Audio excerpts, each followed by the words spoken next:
Entonces, para ver el tronco encefálico, vimos que va a estar formado por lo que sería el bulbo raquídeo en su parte más caudal, luego se continúa con la protuberancia anular, ¿sí? Que es la que podemos ver aquí, y finalmente con el mesencéfalo, ¿sí? Todo este conjunto del tronco encefálico no solo va a estar formado por sustancia blanca, sino que también va a tener sustancia gris, ya no tan organizada en una H perfecta como estaba en el caso de la médula espinal, pero va a tener hay sustancias grises aisladas, que es a lo que nosotros llamamos los núcleos, ¿sí? Sustancia gris, es decir, tiene cuerpos neuronales. Y los tractos que obviamente tienen que mantenerse para permitir la conexión con los niveles superiores y de los superiores con los niveles más inferiores. Y también vamos a tener a este, que es el cerebelo, un tema que tocaremos en otra clase, eh, que tiene su respectiva función, ¿sí? En coordinación de movimientos, coordinación motora, etc. Muy bien, tenemos también que la división principal, bueno, aparte de esta división en tres partes, cada uno de estos segmentos se los va a dividir a su vez. Por ejemplo, el bulbo raquídeo, vamos a encontrarnos con dos bulbos raquídeos, uno cerrado y uno abierto, que luego ya vamos a hablar de eso. Tenemos, por ejemplo, en lo que sería protuberancia, una base, miren que es la parte más anterior, y un tegmento, ¿sí? Que es la parte más dorsal. Luego en el mesencéfalo, en cambio, ya tenemos tres partes, miren, una base, un tegmento y un techo, ¿sí? Un tectum. ¿Por qué se llama techo? Porque le está cubriendo hacia la parte de atrás a lo que sería el acueducto de Silvio, ¿sí? Que une el tercer con el cuarto ventrículo. Y bueno, para ver eso les pongo embriología de nuevo, ¿sí? Pero no somos expertos en embriología, pero necesitamos ver un poquito acerca de esto.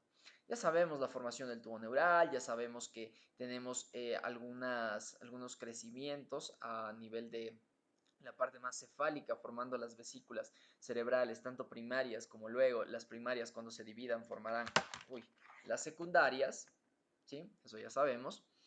Tenemos, por ejemplo, al diencéfalo, al telencéfalo, pero al mesencéfalo, que como tejido adulto se va a mantener como mesencéfalo, ¿sí? Como el cerebro medio, formará estos colículos, ¿sí? Luego tenemos por acá atrás al rombencéfalo, que se va a dividir a su vez en el metencéfalo y en el mielencéfalo, ¿sí? Metencéfalo, ya les dije, que va a formar el puente y el cerebelo, mientras que el mielencéfalo va a estar formando la médula oblongada o bulbo raquídeo. Muy bien. Aquí igualmente tenemos cómo comienza a crecer, cómo se está formando este cuarto ventrículo, ¿sí? Y núcleos aferentes y eferentes.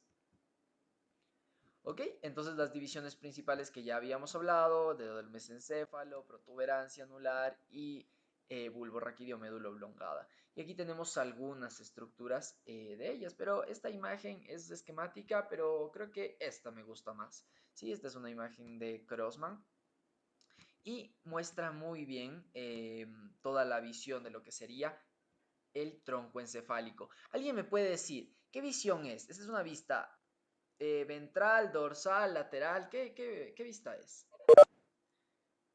¿Qué parte del tronco encefálico estamos viendo ahí? Coménteme, porfa.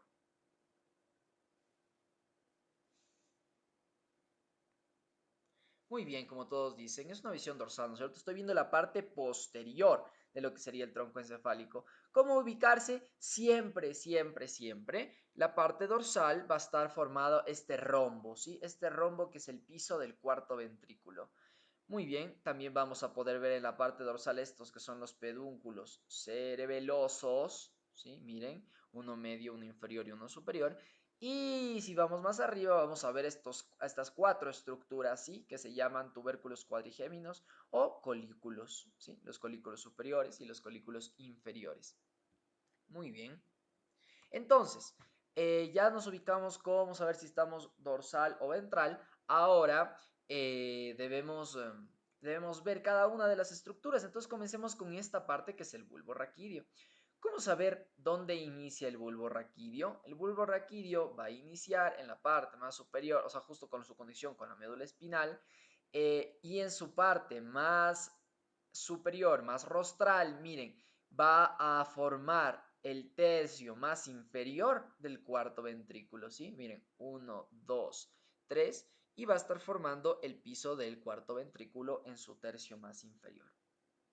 Muy bien, ¿qué estructuras podemos ver aquí? Miren que por acá viene la médula espinal, entonces continúa este surco que está en la mitad y en la parte posterior. ¿Cómo se va a llamar entonces este surco? Coménteme cómo se va a llamar. Voy a ver un vasito de agua hasta eso que me digan, por favor.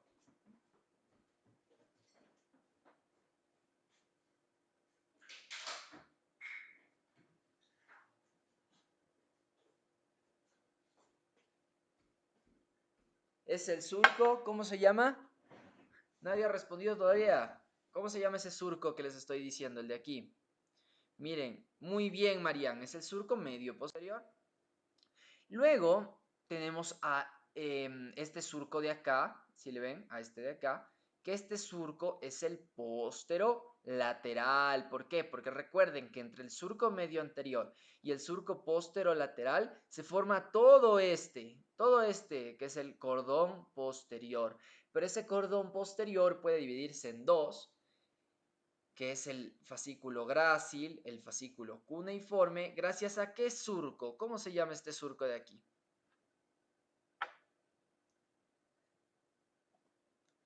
Coménteme cómo se llama este surco al fascículo grácil del cuneiforme. Surco.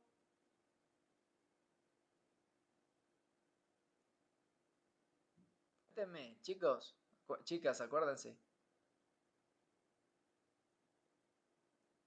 Es el surco intermedio posterior. Muy bien. Miren cómo el fascículo grácil viene subiendo, ¿no? Desde abajo, desde abajo, desde abajo. Y aquí se comienza a engrosar, ¿sí? Y forma este que es el tubérculo grácil. De la misma manera lo hace el fascículo cuneiforme. Va subiendo y aquí se comienza a engrosar y forma el tubérculo cuneiforme. Muy bien, este surco posterolateral también tiene otro nombre. Se lo conoce en esta parte más superior como surco retroolivar. ¿Por qué? Miren, aquí esta es una visión lateral. Miren cómo se está formando esta estructura en el bulbo raquídeo que se llama la oliva vulvar. Sí, miren cómo se forma la oliva vulvar, que lo que va a tener es conexión con el cerebelo. ¿Sí? La oliva vulvar tiene una función de coordinación motora. Y por aquí se va a formar un surco, que es el surco posterolateral, que aquí no se lo ve, pero es el surco posterolateral. Mientras que por la parte anterior se va a estar formando el surco anterolateral, ¿sí? Anterior a la oliva, o también se lo llama surco preolivar, ¿sí? Miren, este es el surco preolivar, ¿sí? O surco anterolateral. Y por acá tenemos a este, que ¿cómo se llamaba? Es la cisura media anterior o fisura media anterior. No surco, es fisura. ¿Sí? Esta ya es una vista anterior. Y aquí se van a estar formando entre el surco anterolateral y la fisura medio anterior esta, que es la pirámide. Sí, se forman aquí en ambos lados las pirámides, que mucho más abajo van a perder esa división y se van a entrecruzar, ¿sí? Se entrecruzan, la una pasa al lado de la otra, la una pasa al lado de la otra, y esa es la decusación piramidal. Entonces, ¿qué tracto estará pasando por aquí, por las pirámides? Si sabemos que se decusa este nivel en las pirámides, ¿cómo se llama ese tracto que ya vimos?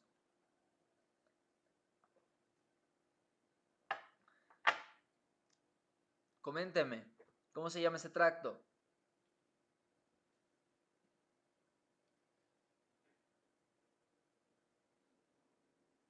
Chicos, arriesguense. Muy bien, Angie, muy bien. Es el tracto córtico espinal, ¿sí? Que baja desde la corteza y se va a entrecruzar a nivel de la decusación de las pirámides. Muy bien, Angie. Y Mario también. Muy bien. Eso con respecto al bulbo raquídeo. Ahora, vamos con la parte de más arriba, que sería el puente. Empezamos con esta vista dorsal. Vamos a tener obviamente que está formando los 2/3 superiores de lo que sería el piso del cuarto ventrículo. Vamos a tener a los pedúnculos cerebelosos, que es la manera, son los piececitos como permiten unirse al tallo encefálico, el cerebelo, y obviamente a través de ahí se va a mandar también al cerebeloso inferior, que incluso se lo toma en cuenta como parte del bulbo raquídeo a veces, el pedúnculo cerebeloso medio y el pedúnculo cerebeloso superior, ¿sí? Pedúnculo cerebeloso superior. Y vemos que en la parte más superior el cuarto ventrículo va a tener una conexión con lo que sería el acueducto de Silvio, ¿no es cierto?, para el flujo de líquidos cefalorraquídeo. Ahora, en la parte de más arriba tenemos al mesencéfalo, ¿sí? Al mesencéfalo. Mesencéfalo que va a estar, que vamos a encontrar como estructuras. Ah, no, primero sigamos con el puente, sigamos con el puente. Entonces, eso con respecto al puente dorsal, ¿sí? Vemos al puente lateral. Miren cómo desde la parte anterior viene este pedúnculo súper grande, el más grande de todos, que es el pedúnculo cerebeloso medio, ¿sí? Y por la parte anterior, obviamente vemos que está súper engrosado, que es como una pancita. Por aquí veremos igual salir algunos nervios raquídeos. Y también tenemos aquí un surco que le diferencia de lo que sería el bulbo de la protuberancia anular. ¿Alguien sabe cómo se llama este surco? Este de aquí. Utilicen los nombres, chicos, los nombres que estamos viendo. Aquí ustedes mismos tienen que ser los encargados de darle nombre. ¿Cómo se llamará ese surco que está entre el bulbo y la protuberancia? Usen, chicos, las palabras.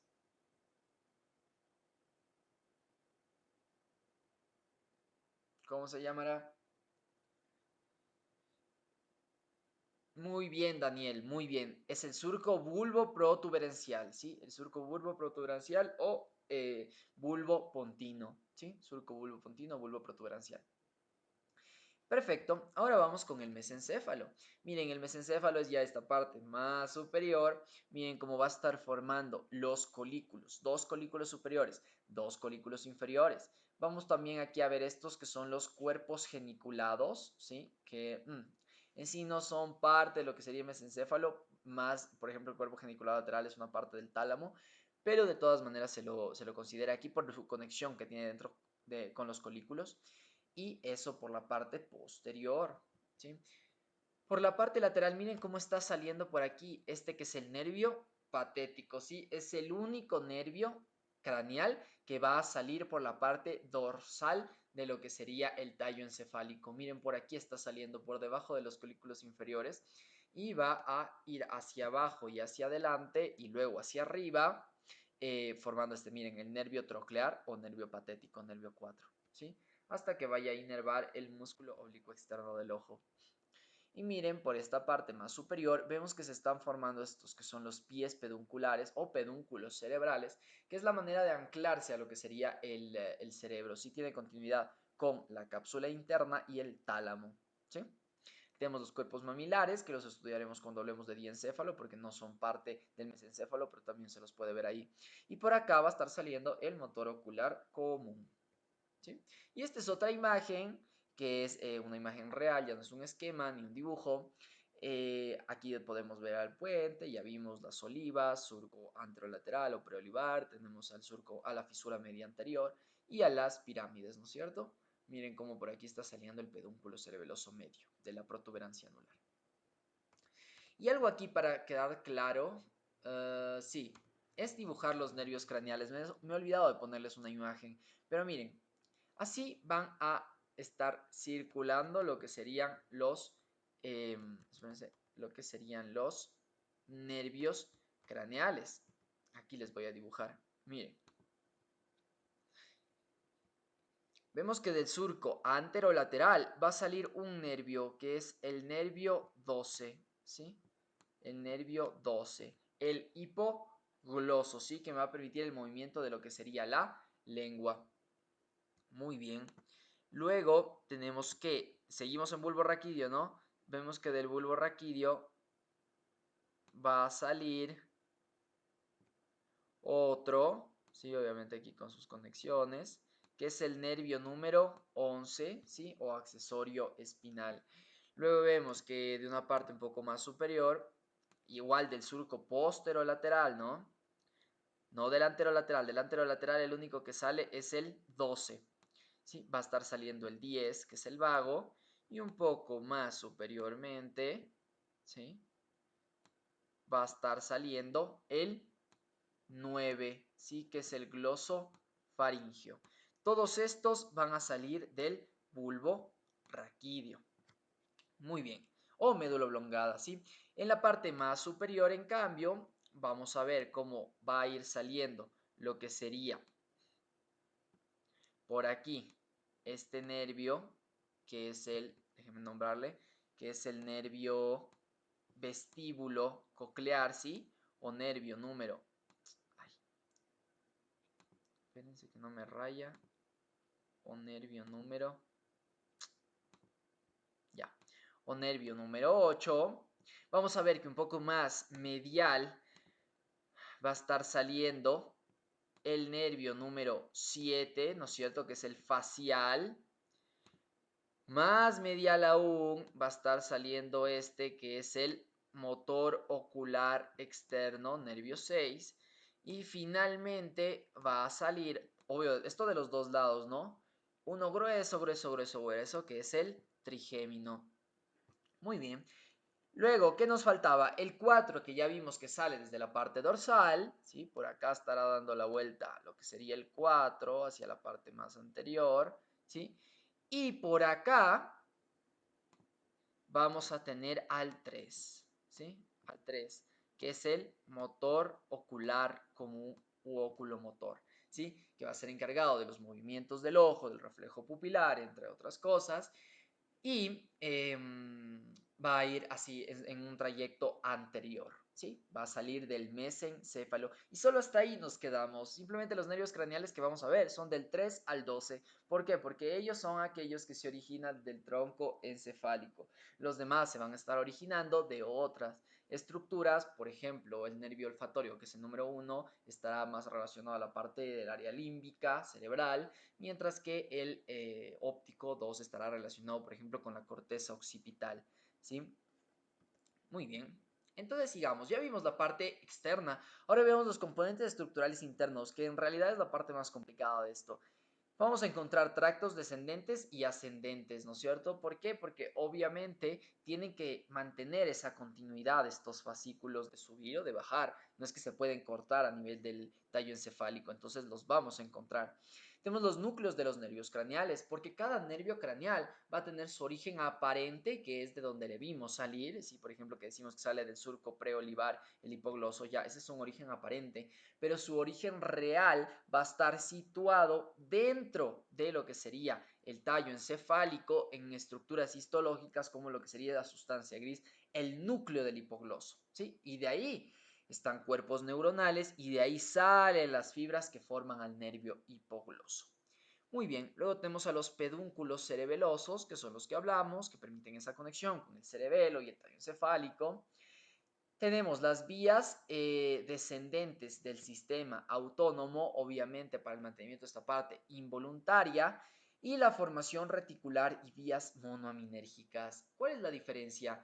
Que cuando hablamos de los núcleos de los nervios craneales están bien diferenciados, están ahí como que núcleo del hipogloso, núcleo motor del dorsal, perdón, núcleo dorsal del motor de lo que sería el nervio 10, ¿sí? Están todos súper clasificados, mientras que en la formación reticular es una formación, como dice su nombre, de un montón de neuronas distribuidas que no están en un orden específico, o sea, anatómicamente no puedo decir, ok, esta neurona está aquí, esta neurona está acá, no, están más desordenadas y forman las vías monoaminérgicas. ¿Qué quiere decir monoaminérgicas? Que ocupan una sola amina, por eso aquí tenemos la vía dopaminérgica, ¿sí? En el caso de que inicia con el sistema dopaminérgico ventral, también tiene que ver con la sustancia nigra, ¿no es cierto?, que se ve afectada en el Parkinson.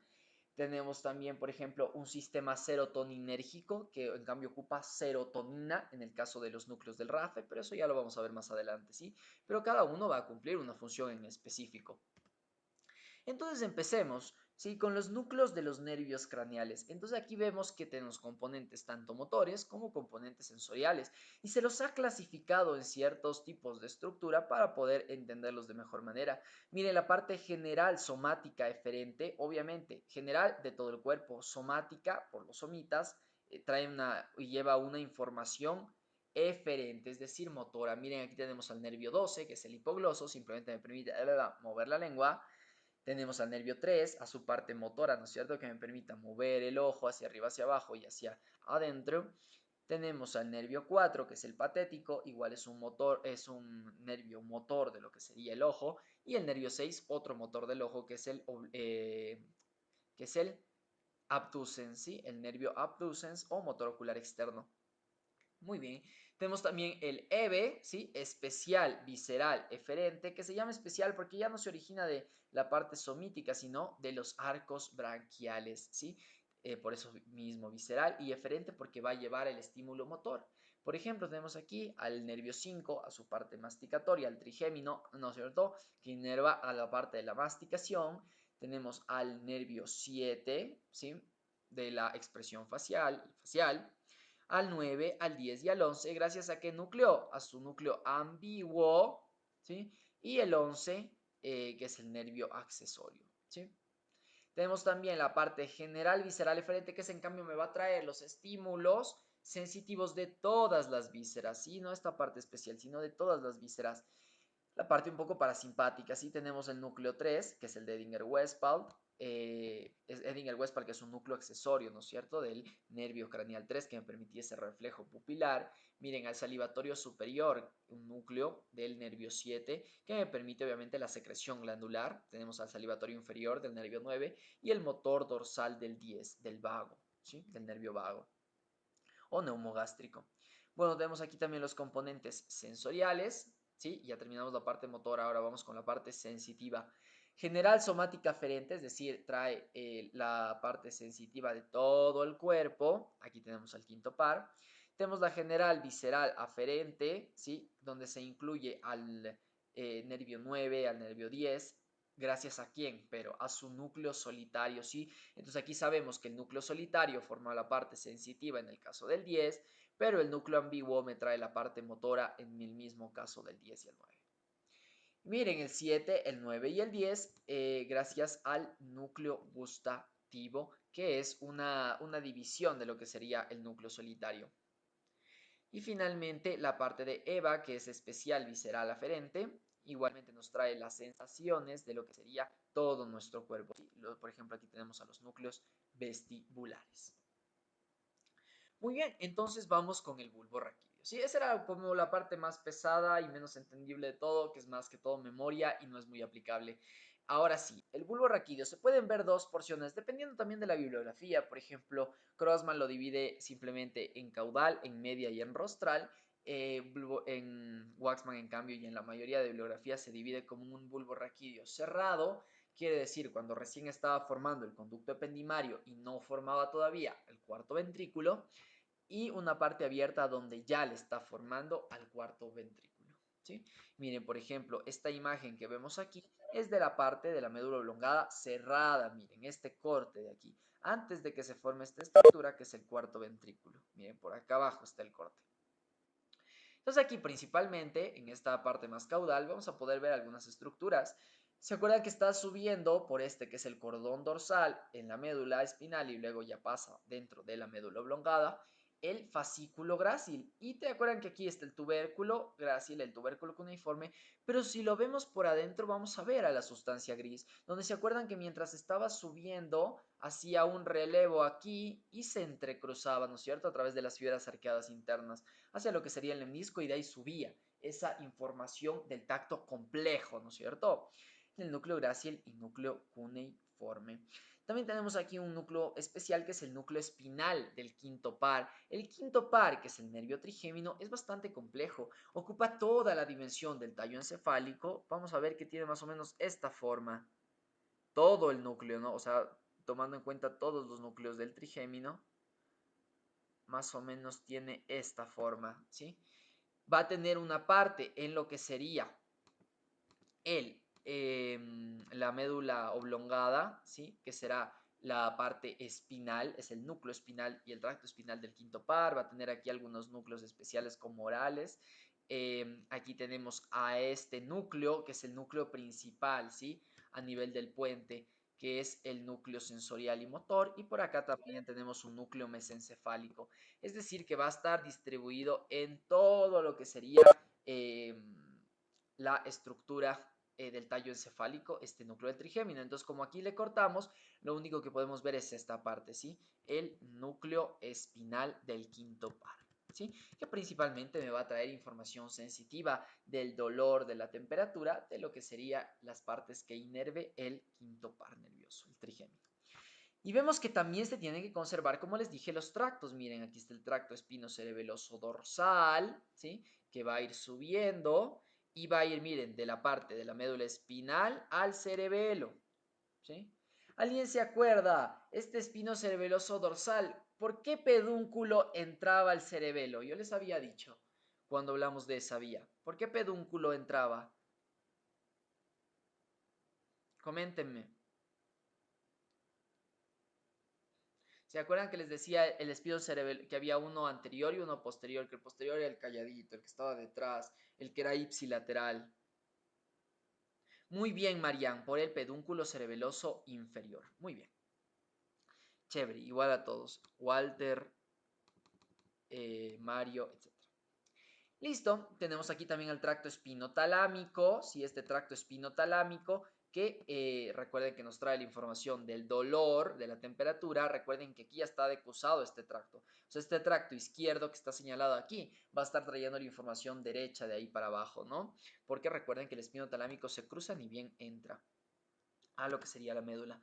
Y por aquí finalmente tenemos a las pirámides, es decir, aquí está el tracto córtico espinal y vemos cómo se van a estar decusando, ¿sí? Se van a estar decusando. Eso con respecto a la médula cerrada. Sigamos con...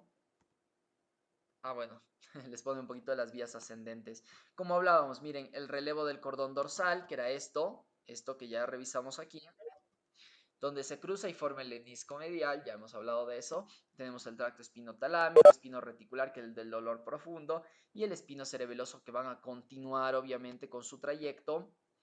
Y por la parte descendente, el córtico espinal, que se decusa, y el tecto espinal, que obviamente viene desde el colículo superior, ¿sí? Que habíamos hablado del reflejo de lo que sería del movimiento del cuello, del giro del cuello, de la cabeza. Y el fascículo longitudinal medial, que va a llevar información de los núcleos vestibulares. Pero eso ya lo veremos más adelante. Entonces seguimos subiendo, ¿sí? Y mientras vamos subiendo, nos encontramos con este bulbo raquídeo ya en su parte abierta. Miren cómo está formando el cuarto ventrículo. Y también aquí ya no vamos a tener tan pocos núcleos como el de acá. Miren, aquí hay poquito. Aquí sí ya tenemos bastantes núcleos, ¿sí? Entonces vamos revisando uno por uno de ellos.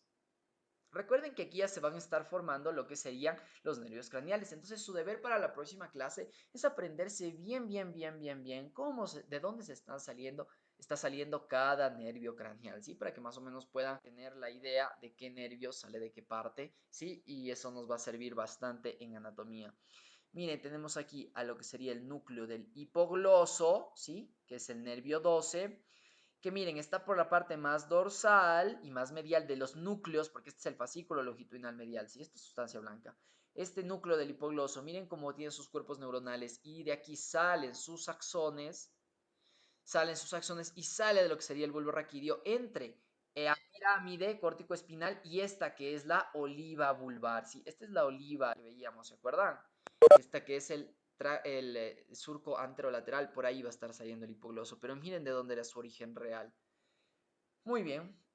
Por aquí tenemos en cambio al núcleo un poco más lateral, al coloso, el núcleo motor dorsal del décimo par, igualmente que tiene sus cuerpos neuronales y va a salir uniéndose a no solo el motor dorsal, sino al tracto solitario, también al núcleo ambiguo. Si este es el ambiguo, si le ven que es como puntitos y no está concretamente definido una parte...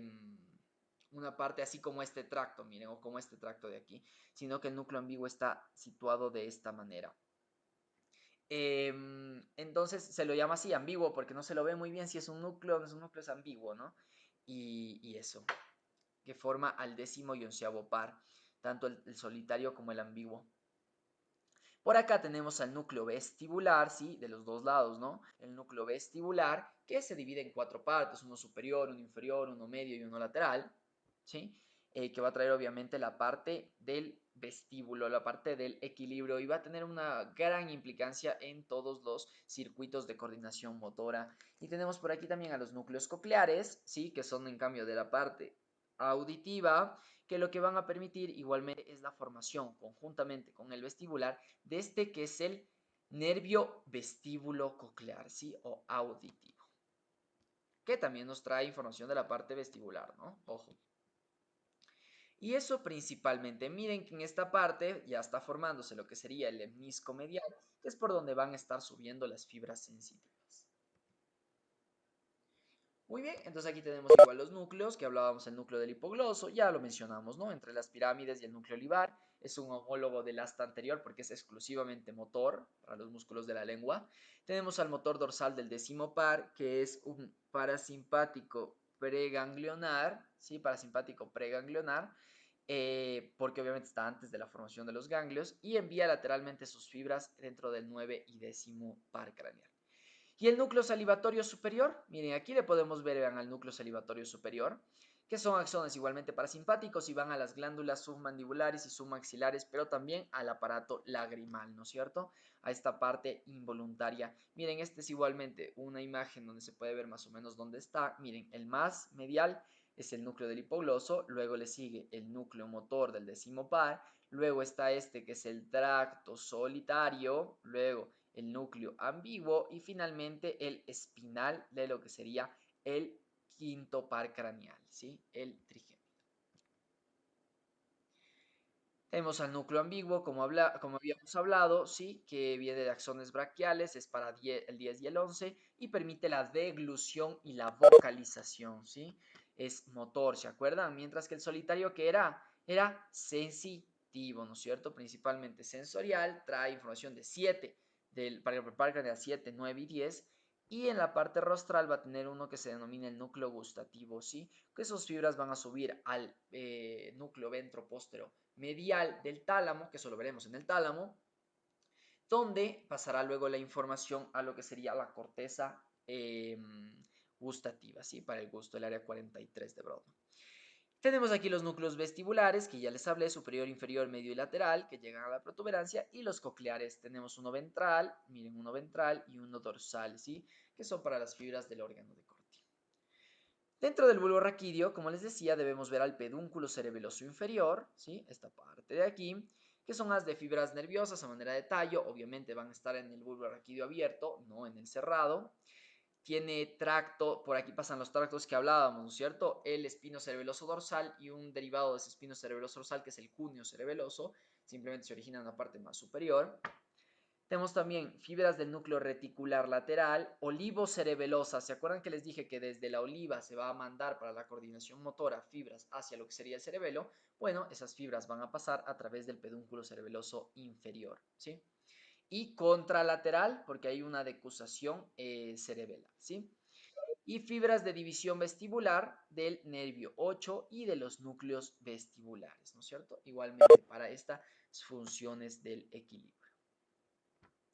Y esta es una imagen de Crossman, donde podemos ver, está con una tinción especial que se llama de Weger-Pal, donde vamos a ver a la sustancia gris, es decir, a la que tiene más cuerpos neuronales, se la va a ver más blanca, ¿sí? Es al revés, se la va a ver más blanca. Aquí estamos en el mundo, en el día opuesto. Mientras que a la que solo tiene fibras y prolongaciones se la va a ver más oscurita, ¿sí? Entonces miren, por eso tenemos la decusación piramidal, la pirámide donde pasa la fibra crónico-espinal, los tractos espinocerebelosos, miren los fascículos grácil cuneiforme y miren, también se forma el núcleo cuneiforme y el núcleo grácil, ¿sí? ¿Sí ven? Que es donde van a estar los cuerpos neuronales y se van a entrecruzar, que ya sabemos. Y miren, aquí también está el núcleo espinal del trigémino.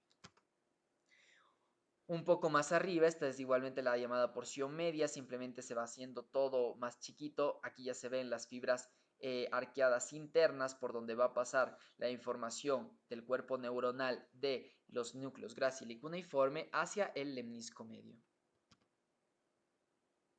Y finalmente esta belleza que es el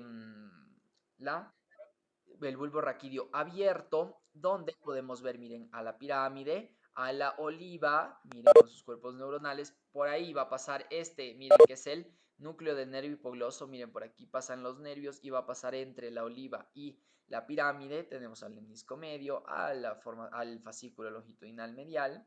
Miren, a la formación reticular, que era ese montón de neuronas un poco desordenadas, por eso se le ve chance pálido a esto. Tenemos aquí al núcleo motor dorsal de lo que sería el vago, al vestibular, al tracto solitario y obviamente al núcleo solitario. ¿Sí?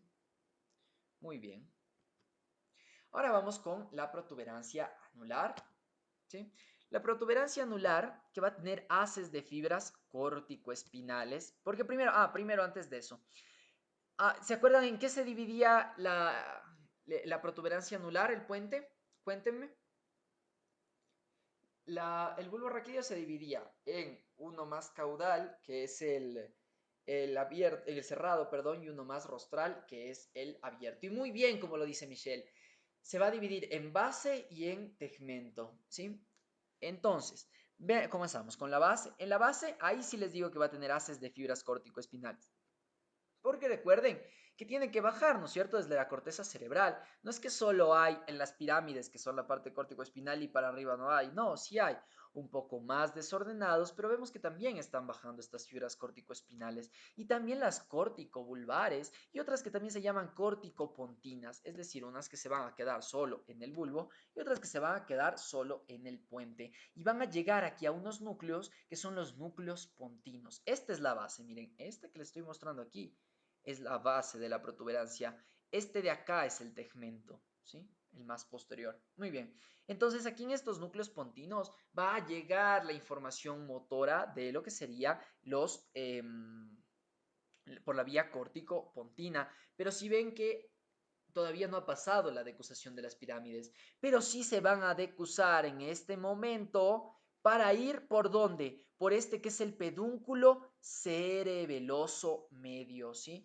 Todos estos núcleos pontinos van a mandar sus fibras hacia el pedúnculo cerebeloso medio contralateral. ¿Para qué? Para tener esa coordinación motora, para aportar un poco de este estímulo, ¿no es cierto? Entonces se manda fibras que se llaman ponto, porque empiezan en el puente cerebelosas, hacia el cerebelo gracias al pedúnculo cerebeloso medio, ¿sí?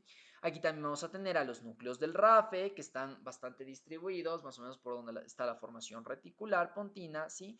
Los núcleos del RAFE que es la parte serotoninérgica, ¿no es cierto? Es la parte serotoninérgica, ocupa la sustancia, el neurotransmisor serotonina, y nos va a permitir el control del ciclo vigilia-sueño, nos va a permitir también regular la parte sensorial, lo que sería el dolor, pero también nos va a permitir un poco de la regulación emocional, ¿sí? Sentir ese tipo de emociones, estado de ánimo, etc. Muy bien. Son bastantes estos núcleos del RAFE, ¿no? Son más o menos 6 núcleos del RAFE que están distribuidos en una manera, eso se lo ve más en psicología incluso, porque tiene una implicancia, como les digo, un poco más emocional, y tiene una distribución bastante amplia, ¿sí? Estos núcleos del RAFE. Muy bien, ahora sigamos con el tegmento. El tegmento es todo lo de atrás que estamos viendo aquí, ¿sí? Entonces, sigamos, ¿qué esperamos encontrar aquí? Los núcleos de los nervios espinales pontinos, ¿no es cierto? Entonces, miren, por acá podemos ver a este nervio de aquí, a este núcleo del nervio de aquí, ¿no? Que es el núcleo del sexto par craneal, ¿sí? ¿Cuál es ese núcleo? El motor ocular externo, que miren, va a mandar su fibra inmediatamente anterior, ¿sí? Y va a formar al sexto par craneal que permitirá el movimiento lateral del ojo. Y por acá tenemos al núcleo del séptimo par, en cambio del facial, que miren lo que hace, sale y le da una vueltita por atrás a lo que sería al sexto nervio, y de ahí sí va a salir de donde lo vemos partir. Muy bien, miren cómo aquí podemos ver también, a este tracto espinal descendente y núcleo del quinto par, ¿sí? Tanto al tracto como al núcleo espinal, que recuerden que estamos subiendo, luego ya se formará del trigémino, ¿no? Luego ya se formará sus otros núcleos, más sensitivos y motores principalmente. Miren, tenemos al lemnisco medial, que era sustancia blanca, miren cómo cada vez se está haciendo más lateral, más lateral, más lateral, se están separando, y eso principalmente. Miren, por acá este es el pedúnculo cerebeloso medio, ¿no? Por eso llega al cerebelo, aquí está el cuerpo vermiforme del cerebelo, ¿sí?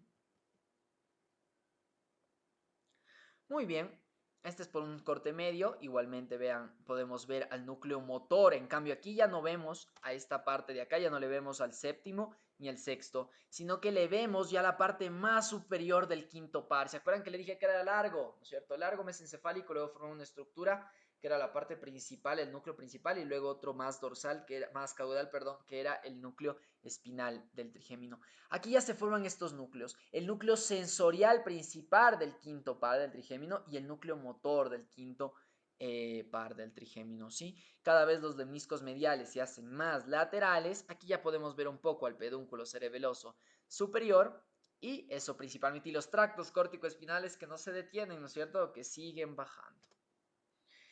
Y este es por la parte más superior, ya una unión con el mesencéfalo, vemos lo mismo, ¿no? La base pontina, las fibras córtico-espinales, córtico-vulvares, córtico-pontinas, el lemnisco medial cada vez más separado, ¿sí?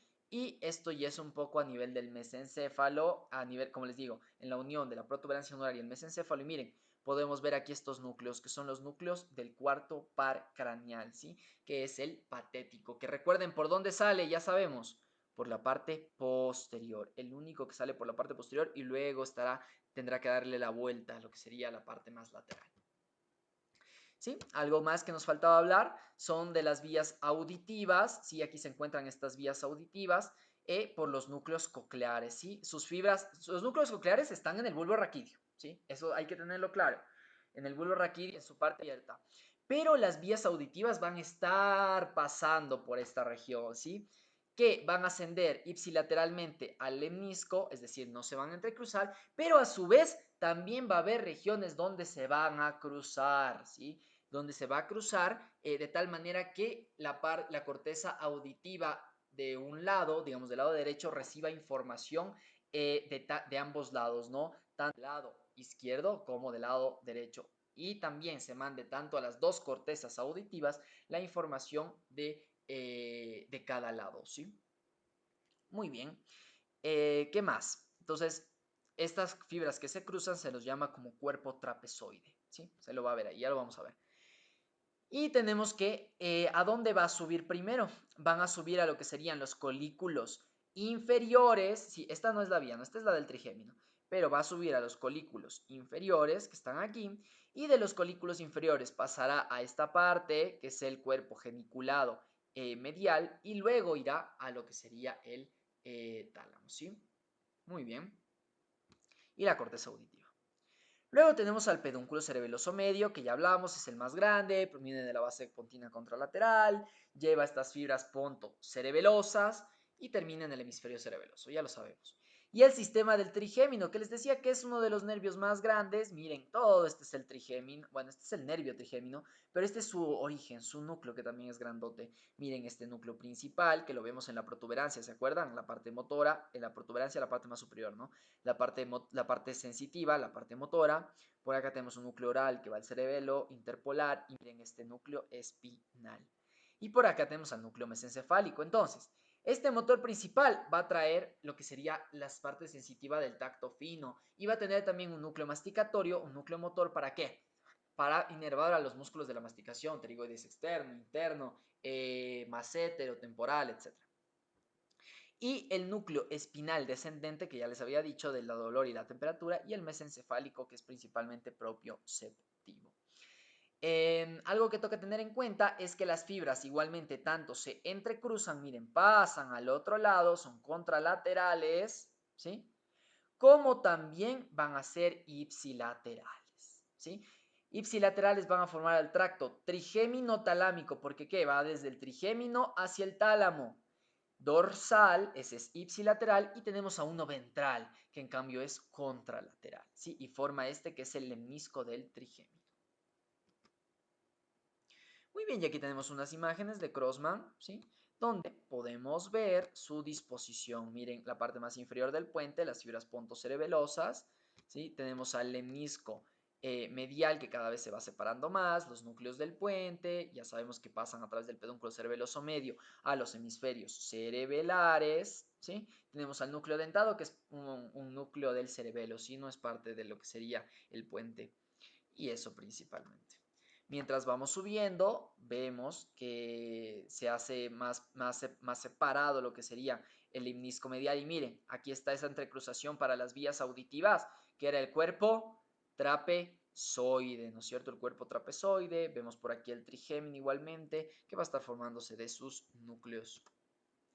Y en su parte más superior vemos un lemnisco medio ya francamente separado el uno del otro, a uno lateral.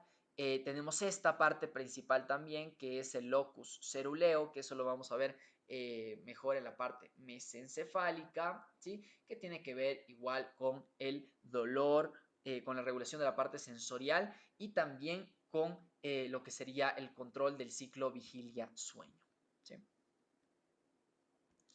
Mire, aquí vemos la decusación de los pedúnculos cerebelosos superiores, ¿se acuerdan? Por lo que tienen que cambiarse de dirección. El fascículo longitudinal medial, tenemos fibras pontocerebrosas, lo mismo que vimos, ¿no es cierto? Y una división ya franca de los lemniscos. Muy bien, ahora vamos con el mesencéfalo. El mesencéfalo, que en cambio, ¿por qué partes está formado el mesencéfalo? Coméntenme, chicos, ¿qué partes está formado el mesencéfalo? Muy bien, muy bien. Por la base, por el tegmento y el techo, ¿no es cierto? Esa particularidad que tiene porque ya me forma el acueducto cerebral y me lo tiene que cerrar por la parte posterior. Entonces aquí vamos a ver al pie peduncular. Muy bien, Daniela, y muy bien también, María. Tenemos al pie peduncular, pero no, creo que esto no me convence. Les voy a explicar mejor en esta foto de aquí, ¿sí? Entonces vamos a ver la base. Todo esto es la base. Miren, chicos, esto que les estoy mostrando, lo que les estoy mostrando aquí es la base, ¿sí? Esta es la base de ambos lados, ¿no? Vamos a tener al pie peduncular. ¿Qué creen que estará bajando por ahí? ¿Qué creen que estará bajando por el pie peduncular? ¿Qué tracto? Que debe seguir teniendo continuidad. Estamos por la parte ya de más arriba, ¿no? Es un tracto que estemos viendo todos los anteriores veces del tallo encefálico, todas las anteriores estructuras lo vimos. Y aquí obviamente no es decepción. ¿Qué tracto? Que está trayendo información de cada una de las cortezas.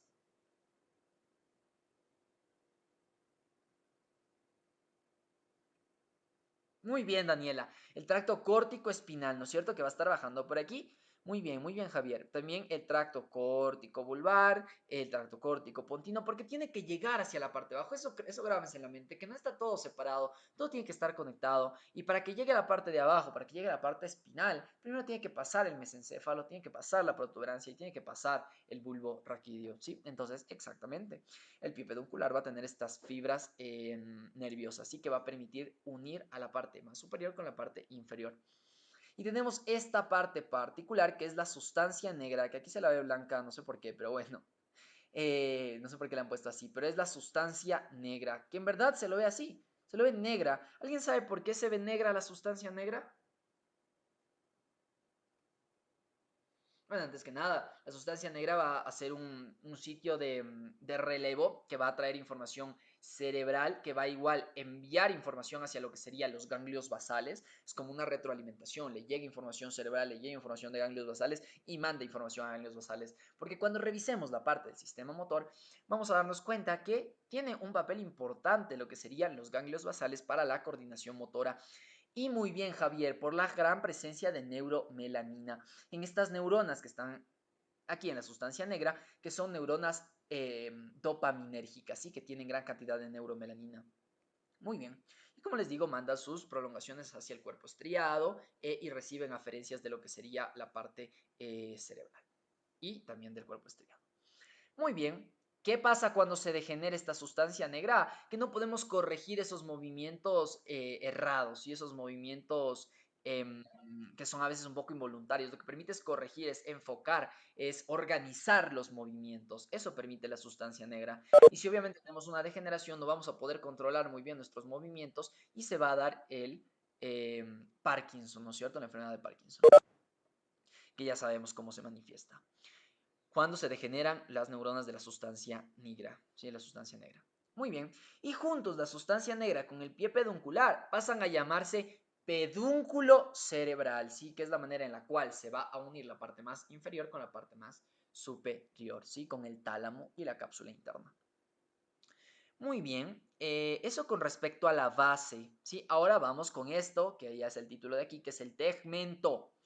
Miren, el tegmento es todo lo de acá, ¿sí? Esto es el tegmento, donde está gran cantidad de estructuras. Entonces tendremos, obviamente, mantener a los tractos tanto ascendentes como descendentes.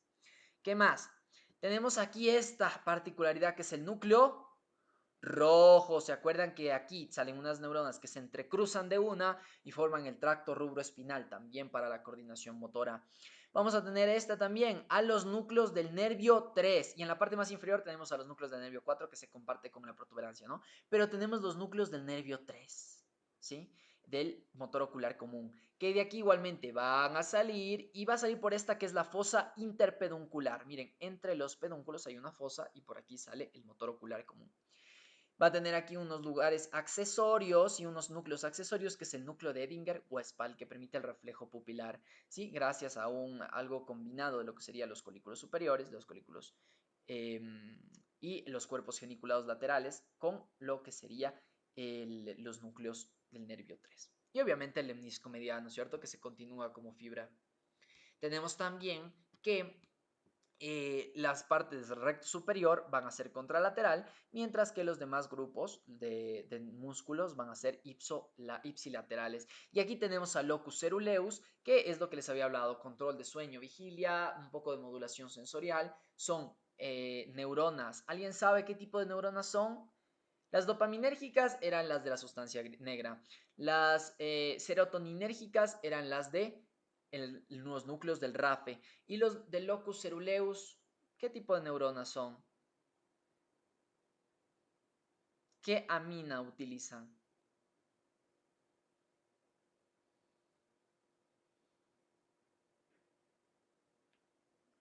No, ocupan noradrenalina, sí son noradrenérgicas. Estas de locus ceruleus son neuronas noradrenérgicas. Muy bien, o como dice Javier, norepinefrina, que es el nombre derivado del inglés, ¿no es cierto? Y eso, muy bien, que es lo mismo que noradrenalina o norepinefrina. Muy bien, ¿qué más? Eso principalmente aquí.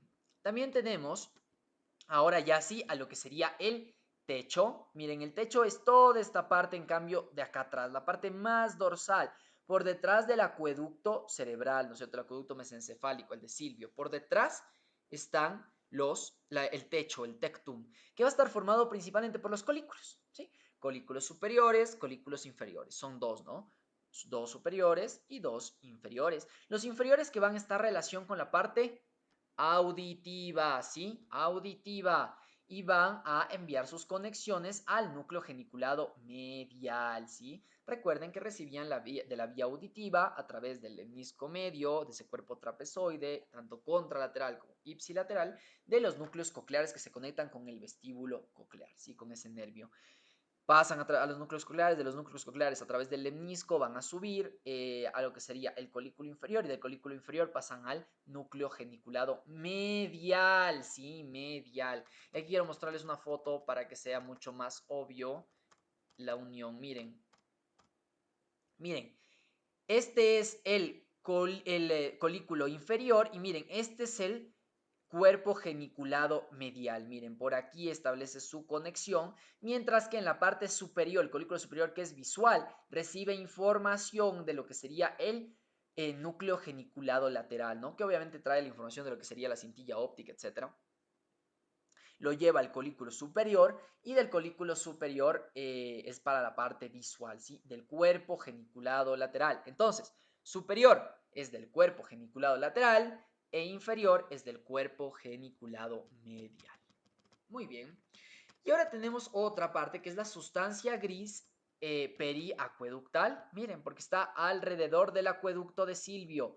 ¿Qué pasa con esta sustancia gris? Que tiene una particularidad. Por ella van a pasar tractos autónomos descendentes y van a tener ciertas células productoras de endorfinas, ¿sí? Endorfinas que lo que van a permitir. ¿Cuál es la función de las endorfinas? ¿Pueden escribirlo, porfa? ¿Cuál es la función de las endorfinas? Muy bien, como dice Javier, disminuir el dolor, ¿no es cierto? Disminuyen el dolor. Entonces esto ha sido estas células han sido unos blancos dianas terapéuticos para ciertos estimulantes de lo que sería esta región, ¿no? La sustancia gris periacueductal. Muy bien, tenemos para disminuir el dolor crónico, ¿no? Pedúnculo cerebeloso superior, que en cambio, ¿quién pasaba por el pedúnculo cerebeloso superior? ¿Se acuerdan? Era el otro tracto, ¿se acuerdan? Que viene desde la parte espinal hasta el cerebelo. ¿Se acuerdan que era el más arriesgado? El que se cruzaba al otro lado. ¿Se acuerdan de ese?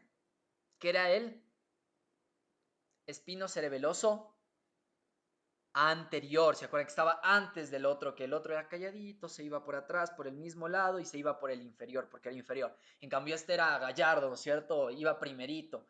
Era el anterior, entonces, este espino cerebeloso anterior o ventral.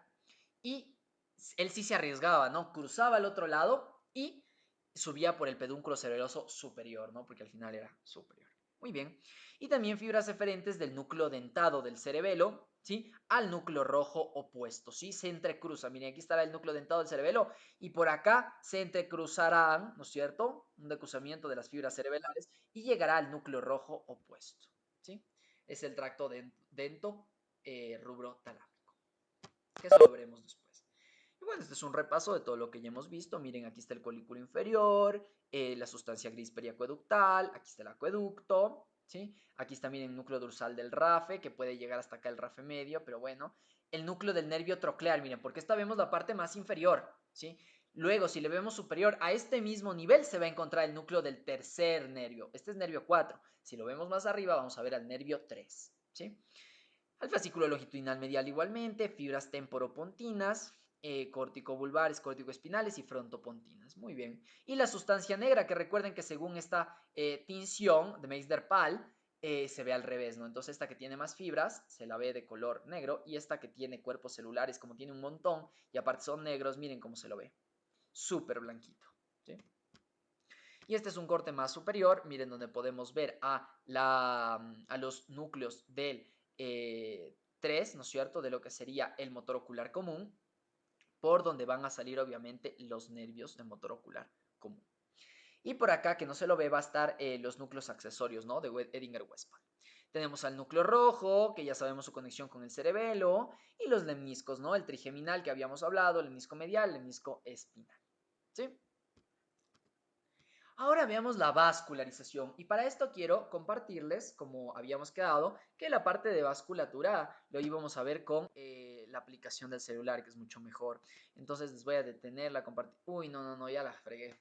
Creo que primero debí mostrarles acá arriba. Ya nada. Veamos directo desde mi celular. Un segundito. A ver, compartir contenido.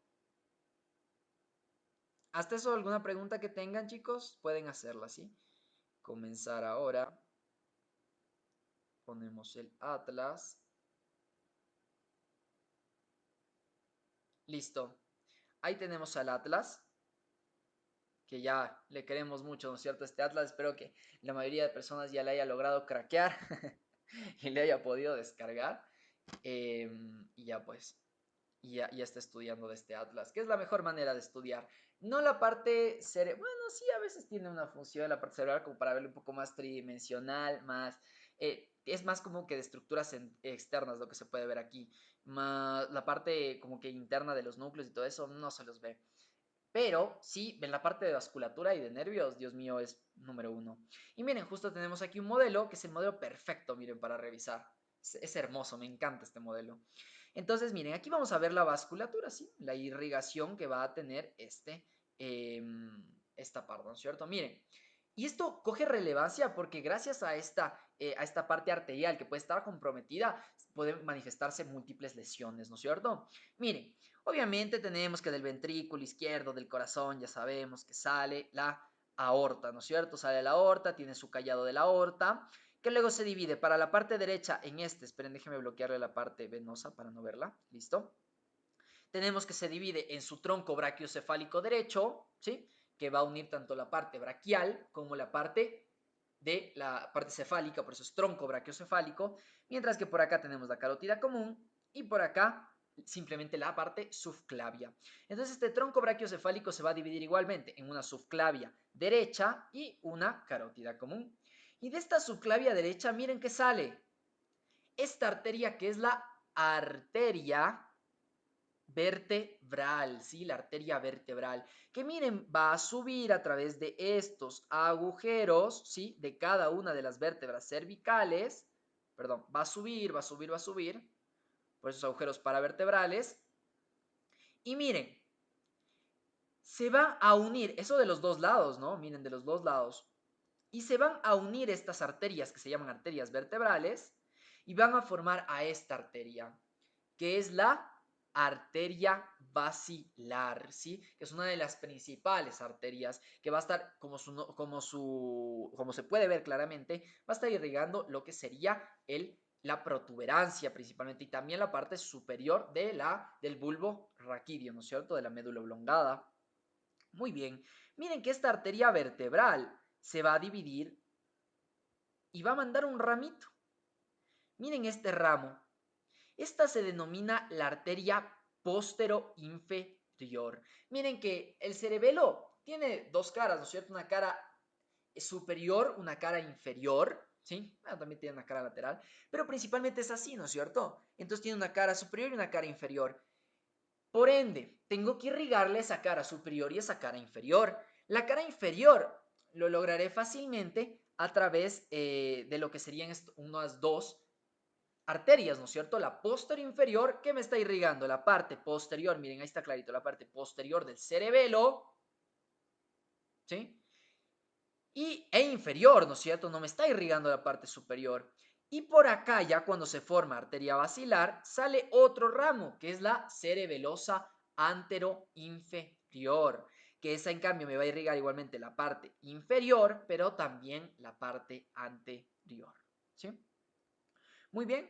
Luego la basilar va a tener algunas mini arterias que van a salir, que son las arterias pontinas, ¿sí? Las arterias pontinas o arterias protuberanciales o arterias paramedianas, porque están hacia un lado de la parte media, que van a irrigar lo que sería la protuberancia. Muy bien. Y miren cómo después hacia la parte final, esta arteria basilar se va a dividir. Primero mando unos ramitos que miren, ¿qué parte me faltaba irrigar? La cerebelosa, la parte superior del cerebelo. Y por eso se forma la cerebelosa superior, que miren por dónde se mete. Se mete entre la parte superior del cerebelo y la parte inferior del cerebro. Miren, si yo le oculto a este giro temporal inferior, miren, ahí puedo ver que me está irrigando esta arteria, ¿sí? La cara superior del cerebelo, ¿sí? Miren, también es chévere, por eso les dije un poco para estudiar también la neuroanatomía, esta aplicación. Miren, ahí se le ve a la parte ventricular, miren el ventrículo lateral, en su parte central, en su asta más temporal. Miren, aquí podemos ver al putamen, al núcleo caudado, etcétera, etcétera, ¿sí? Pero bueno, ese no es el tema de hoy. Sigamos. Miren que aparte de la cerebelosa superior, por acá vamos a tener a la cerebral posterior, ¿sí? La arteria cerebral posterior que no se les actualiza, ahí está la cerebral posterior, ¿sí? Que puede mandar también algunos ramitos hacia lo que sería esta irrigación, miren, de el mesencéfalo, ¿sí? Y miren cómo se complementa, aquí se va a formar el famoso polígono de Willis, gracias, miren, a la cerebral posterior, ¿no es cierto? No se me estaba marcando. A la cerebral posterior, a la comunicante posterior, a la carótida interna, a la cerebral media, a la cerebral anterior, que se les marca ahorita, esperen un segundito, a la cerebral anterior y a la comunicante anterior, ¿sí? Se forma el polígono de Willis por el cual es un circuito por el cual se va a compensar si es que por A o B motivo no se tiene la irrigación adecuada, ¿sí? Para no depender solo de un sistema irrigatorio. Muy bien, eso con respecto a la irrigación. Miren, se ve bien bonito esta imagen. Miren, aquí tengo el bulbo raquídeo. Si le oculto el bulbo raquídeo, miren, puedo ver el conducto ependimario. Y miren, por acá está el cuarto ventrículo, miren, el cuarto ventrículo. Si le oculto también a la protuberancia, ahí sí le puedo ver mejor al cuarto ventrículo, ¿sí? Miren con sus agujeros de Luschka, bueno, tiene un receso por el cual saldrá los agujeros de Luschka, que son dos laterales, y el de Magendie, que es el medial, pero eso lo veremos después, ¿sí? Listo, les voy a dejar de compartir. Espero que se haya entendido con con la utilización de la aplicación. Y sigamos. Wow, estamos a tiempo con ustedes. Entonces repasemos de nuevo. Miren, la arteria vertebral, ¿sí? Que se va a unir de cada lado, ¿no? Y va a formar la arteria basilar, sí, que es una súper importante. Miren ese calibre que tiene la arteria basilar. De estas arterias vertebrales va a salir la cerebelosa posterior inferior para la parte posterior e inferior del cerebelo. También para la parte del bulbo raquídeo superior va a ocupar también de la arteria espinal anterior, ¿sí? Luego, miren, forma la arteria cerebelosa antero-inferior, ¿sí? Arteria cerebelosa antero-inferior, que ya vimos la parte que va a irrigar. Miren, forma la arteria basilar, sus arterias pontinas paramedianas. Tenemos aquí la cerebelosa superior para la parte del cerebelo que nos faltaba y finalmente la cerebral posterior, que con la comunicante posterior y toda la articulación de las demás arterias va a formar el polígono de Willis. Muy bien. Ahora sí, veamos, ya hemos visto todo esto completo. Ahora tenemos que ver concretamente, esta va a ser su prueba, ¿sí?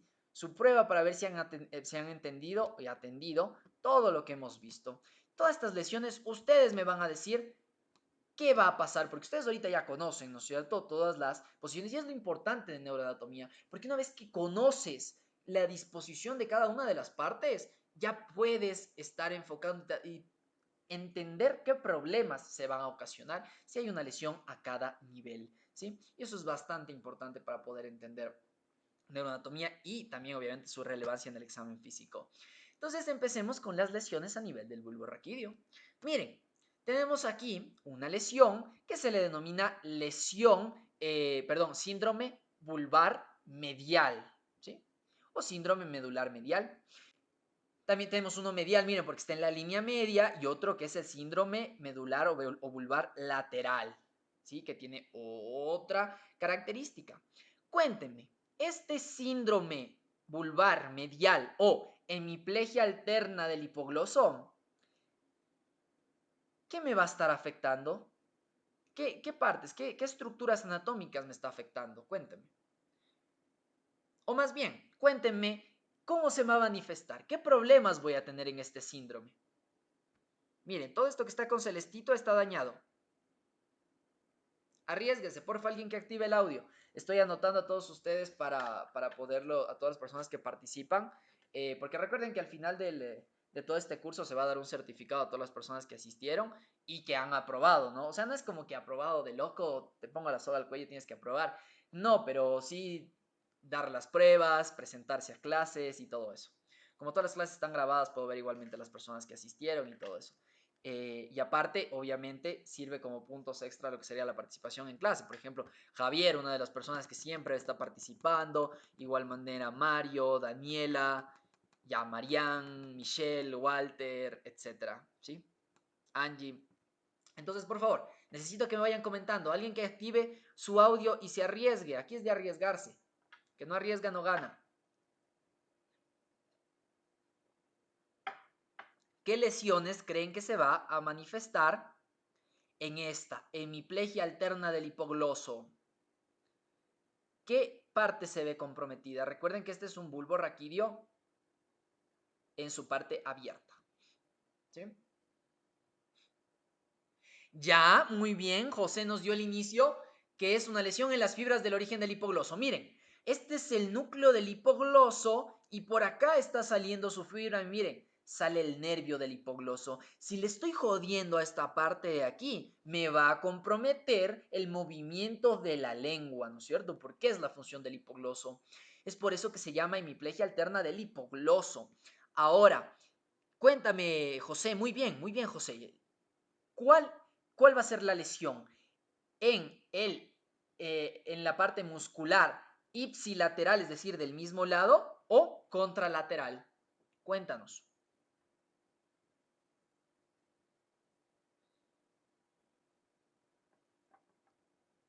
¿Ipsi o contra? Muy bien, Daniela, muy bien. Ipsilateral, porque miren dónde estamos jodiendo. En la salida del nervio, en la motoneurona inferior. Miren, aquí le estamos comprometiendo la parte izquierda, ¿sí? Esta es una lesión izquierda, ¿no? Estamos comprometiendo la parte izquierda y obviamente esta irá hacia el músculo izquierdo. Muy bien, perfecto, Daniela. Y tú mismo, Daniela, o todas las otras personas que igualmente quieran participar, cuéntenme, ¿qué otra afectación tendremos? Ya, ok, estamos de acuerdo con el hipogloso. Una lesión a la parte del hipogloso ipsilateral. ¿Qué más? ¿Qué otra cosa estamos comprometiendo ahí? Muy bien, Marian, las pirámides. Bueno, la pirámide izquierda, miren. ¿Y qué pasaba por la pirámide izquierda?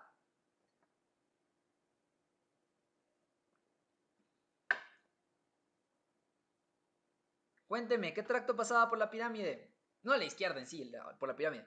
Muy bien, el tracto córtico espinal. Entonces, ¿qué estará afectado? La parte motora, ¿no es cierto? De ahí para abajo vamos a estar hemiplégicos. ¿Eso quiere decir hemiplégicos? Que la mitad va a estar paralizado, ¿sí? La mitad va a estar paralizado nuestros músculos, porque estamos segmentados, estamos interrumpiendo este paso normal.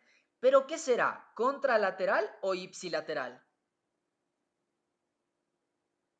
Esa afectación muscular, esa hemiplegia. Muy bien, Andrea, Marián y Daniela. Contralateral, ¿por qué? Porque aquí estamos en la médula superior, todavía aquí no se decusan las fibras. Bajará y se decusará para ir a inervar a los músculos derechos, ¿sí? En el caso de este tracto de aquí. Muy bien. ¿Y qué más tenemos? También un leve compromiso hacia lo que sería la parte sensitiva. Miren, que también compromete un poco de el lemnisco medio, pero también de la oliva vulvar, ¿no es cierto? De la oliva vulvar. Entonces también puede haber un problema un poco en la coordinación motora. Esta es la hemiplegia alterna del hipogloso, ¿sí? ¿Por qué se suele dar? Generalmente estos son por enfermedades cerebrovasculares que me comprometan la irrigación gracias a cuál sería el problema en la arteria vertebral, ¿sí? En la arteria vertebral. Muy bien, ahora cuéntenme, este problema de aquí, mire, es el síndrome medular o síndrome vulvar lateral, o también se lo llama de Wallenberg. El síndrome de Wallenberg. ¿Qué me va a estar comprometiendo? Coméntenme. ¿Qué me va a estar comprometiendo ese síndrome de Wallenberg? Arriesguense igual, chicos.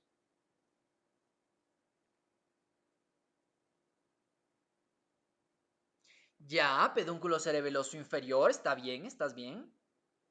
¿Qué más? Entonces, ¿qué me va a comprometer? Bueno, el bulbo raquídeo, todo esto es el bulbo raquídeo, ¿no es cierto?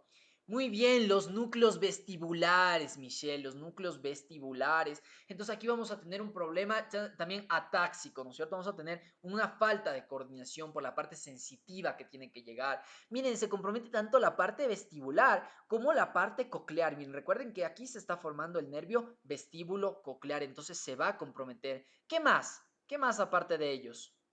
De los núcleos vestibulares y los núcleos cocleares y el pedúnculo cerebeloso inferior. ¿Qué otros núcleos?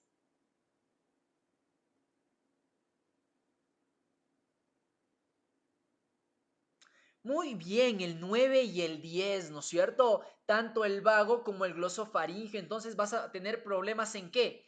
En la deglución y en la vocalización. Igual, ipsilateral, ¿no es cierto? Muy bien, muy bien. ¿Y qué más? Ya, algo que también tenemos que hablar muy bien es el núcleo solitario, estamos de acuerdo, el núcleo solitario. ¿Y este de acá, cuál era este núcleo?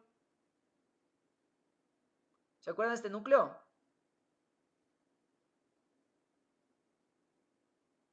Muy bien, la parte espinal del nervio 5 del trigémino. Entonces también vamos a tener un compromiso. ¿Y qué parte me traía? La parte del dolor y la temperatura, ¿no es cierto? De la parte que me estaba inervando el trigémino. También vamos a tener, y de igual manera, ipsilateral. ¿Y qué más? Ahora, algo que les quiero agregar, chicos, es que no solo cuando les hablen de lesión, piensen en la parte gris. Tienen que pensar qué pasa en la parte gris y qué pasa en la parte blanca. ¿Qué parte blanca tenemos aquí? ¿Qué tractos tenemos aquí que están subiendo? que también van a estar comprometidos.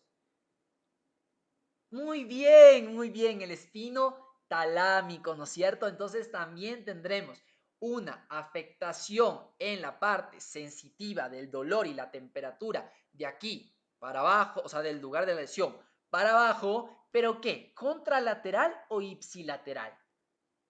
Coméntenme.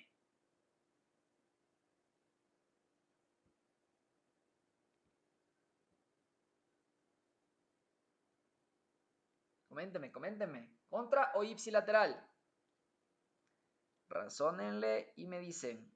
Muy bien, Javier, muy bien, Daniela. Contralateral, porque recuerden que ¿qué pasaba? Hacía su estación en el ganglio, en la parte medular, luego entraba a través del asta posterior y se entrecruzaba de una y llegaba al tracto córtico espinal y por ahí subía y subía sin parar, ¿sí? Entonces, esta parte lesionada me está impidiendo sentir lo de la parte derecha, ¿sí? La parte izquierda lesionada a este nivel me está impidiendo la parte derecha. Muy bien, Andrea, Javier y Daniela. Contralateral. Y también al tracto espinocerebeloso. Es por eso el problema que vamos a tener en la parte de coordinación motora. Muy bien. Es el síndrome vulvar lateral de Wallenberg. ¿Qué más? ¿Qué más? Ah, y cuéntenme, ¿qué arteria, qué obstrucción de qué arteria o enfermedad cerebrovascular en general, de qué arteria me va a producir este síndrome medular de Wallenberg?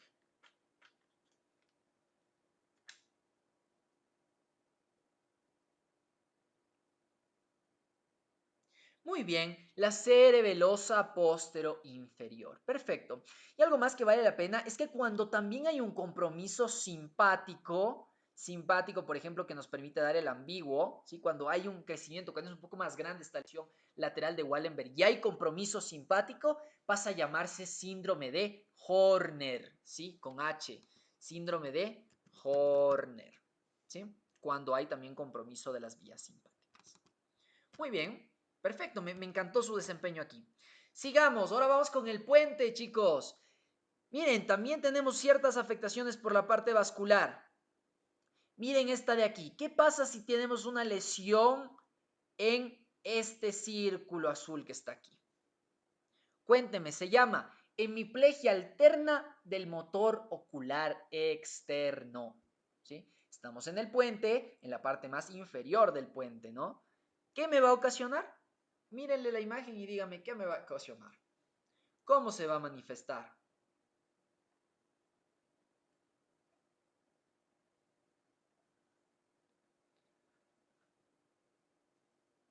Cuénteme, sin miedo, arriesguense.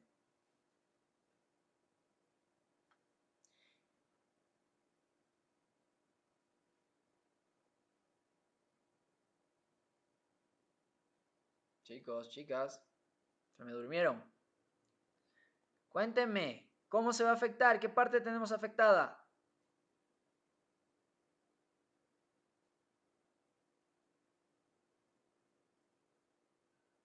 Los núcleos del RAFE, no, los núcleos del RAFE están en la formación reticular por acá. Miren, esto es lo que, y casi no tienen mucha relevancia clínica. Esto es lo que hablamos, esta parte de aquí.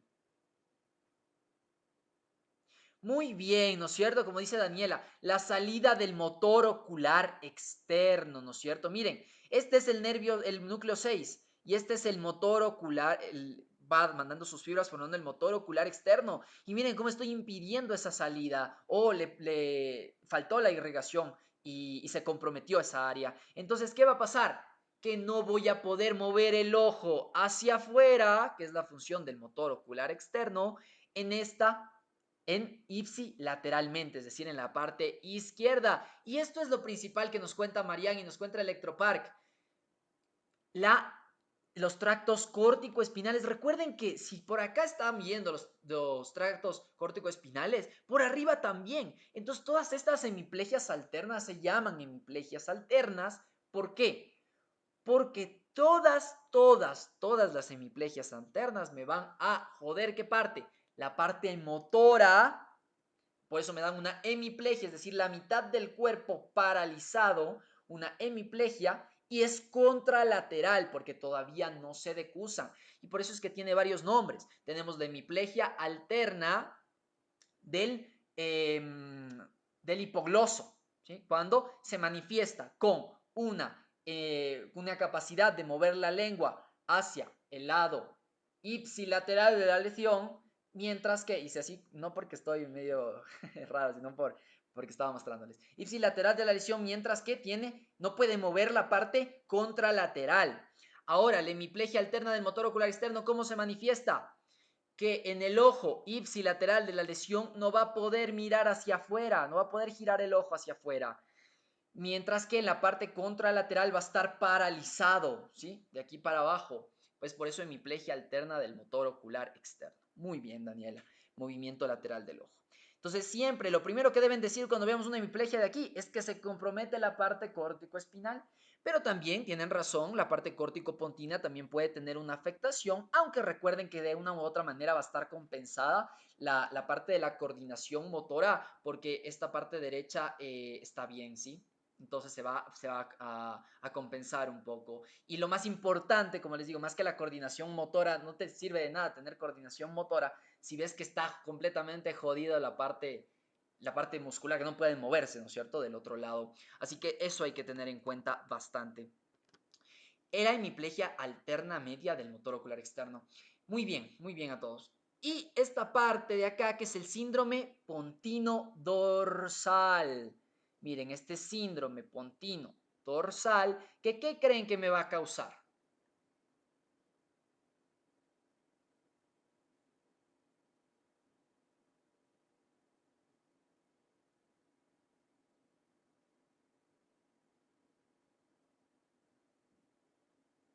Muy bien, va a afectar al par 7, ok. Va a afectar al par 7. ¿A qué más le va a afectar? Entonces me va a comprometer los músculos de la cara, ¿no es cierto? Y ahí la parte sensitiva también. ¿Y qué más? ¿A quién más se le está afectando en ese lugar? Muy bien, muy bien. Ah, no, ya me dijeron. No, no es el sexto par, no es el sexto par, perdón, leí mal. Este es el sexto par, ¿sí? Este de acá, ¿cuál es este par? ¿Cuál es este par? No existe el tracto espinal descendente, chicos. Muy bien, el quinto par, ¿no es cierto? El quinto par, que es el par trigémino, tanto su parte motora como su parte sensitiva, ¿sí? El síndrome pontino dorsal. Ahora, recuerden que estas hemiplegias no solo existe la alterna del motor ocular externo y la del hipogloso, también hay la del motor ocular común si la lesión es un poco más arriba. Si la lesión es un poco más profunda, también puede comprometer esta hemiplegia, o sea, comprometer la parte córtico-espinal, pero también joderme la parte del nervio facial, por ejemplo, o del trigémino, ¿sí? Del trigémino. Muy bien, entonces puede comprometer a cada uno de estos núcleos y obviamente, ¿cómo se va a manifestar? Con la afectación de cada uno de los núcleos ipsilateral y con la hemiplegia contralateral. Muy bien, y ya para cerrar, tenemos a estas que son las lesiones a nivel mesencefálico, ¿sí? Lesiones a nivel mesencefálico. Y aquí vamos a tener las siguientes. Miren esta de acá, que esta es la hemiplegia alterna del motor ocular común, o se lo llama la hemiplegia alterna superior, porque recuerden, la inferior es la del bulbo, que es la del hipogloso. La media es la del puente, que es la del motor ocular externo, y la superior es esta, que es la parte más arriba del mesencéfalo, del motor ocular común o síndrome de Weber. Entonces, ¿cómo se va a manifestar?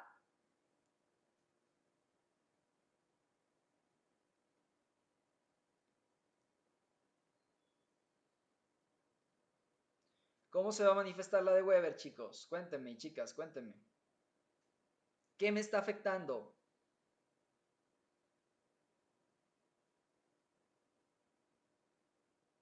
Ya el tracto frontopontino, ok. El tracto córtico-espinal, ¿cierto? Simplemente toda la parte descendente, frontopontina, córtico-vulvar, córtico-espinal, córtico-pontina, todo se me va a comprometer de la parte descendente. Ajá, y principalmente esta hemiplegia que hablamos, ¿cierto? Cuando hablamos de estas hemiplegias, lo primero que se debe mencionar es que está paralizado la parte lateral, la parte contralateral de nuestro cuerpo, ¿sí? Está paralizado completamente. Y como nos dice Dayana, miren a quién me compromete, al oculomotor. Entonces no voy a poder realizar los movimientos oculares hacia arriba, hacia abajo y hacia adentro, ¿sí? no se va a poder realizar estos movimientos. Entonces, esa es la característica de la hemiplegia alterna del motor ocular como un síndrome de Weber. También puede comprometer la sustancia nigra, pero de una u otra manera se puede tener una leve descoordinación motora, pero sí se compensa, ¿no es cierto?, con las otras estructuras que no están dañadas. Ya nos dice oftalmoplegia ipsis. Qué lindas palabras. A ver, José nos dice, aparece oftalmoplegia, es decir, que no puedo mover al ojo, eso es oftalmoplegia. Ipsolateral, del mismo lado, como les estaba diciendo, y parálisis contralateral. ¿Por qué? Porque todavía no se entrecruza. Me parece perfecto. Esa es la parte técnica, como le deberíamos referir, ¿sí? Muy bien. Esa es la hemiplegia alterna superior, síndrome de Weber. Muy bien. Ahora, veamos este síndrome de acá. Este, en cambio, es el síndrome de Benedict, ¿sí? ¿Qué se va a estar comprometiendo en el síndrome de Benedict? Coméntenme. Muy bien, Dayana, el núcleo rojo, ¿no es cierto? El núcleo rojo, entonces vamos a tener un compromiso motor, ¿sí? Vamos a tener una falta de coordinación motora. Recuerden que el núcleo rojo va a permitir la unión, por ejemplo, del tracto rubro, se me fue, el tracto rubro espinal, ¿no es cierto? Para la coordinación motora. También tiene conexiones con el cerebelo, tiene conexiones con el tálamo. Entonces vamos a tener un compromiso en la parte de coordinación motora. Pero ¿quién también? Miren a quién me está jodiendo. De pasito. Ya, al lemnisco medial, por acá la parte más lateral, está muy bien el lemnisco medial. Entonces, ¿compromiso de qué? De la parte sensitiva, muy bien. Y aquí, muy bien, al tercer par también, esa oftalmoplegia ipsilateral que nos estaba hablando, que no vamos a poder igual mover el ojo en esos sentidos, ¿no es cierto? Ese es el síndrome de Benedict. Y miren estos principalmente se dan por irrigación, ¿no? Ahora este que es uno por compresión, generalmente por neoplasia, que es el síndrome de Parinauth. ¿Qué va a pasar? Este ya es en el tecto, ¿no es cierto? Este es un síndrome del tecto que se va a comprimir el techo por neoplasias. Por ejemplo, ¿qué neoplasia creen que me puede estar comprimiendo estos colículos?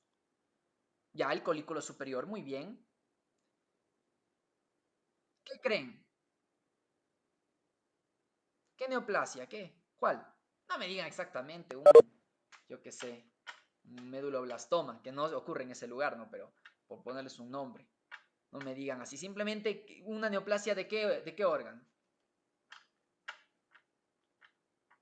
Como les digo, no les pido que me digan meningioma, glioma, meduloblastoma, ependimoma. Quiero que solo me digan qué estructura creen que si crece le va a estar aplastando aquí a los colículos superiores. Esto no es parte del tronco encefálico, esta estructura, solo que tiene una relación con él. Cuéntenme, ¿alguien que se arriesgue? Es una glándula.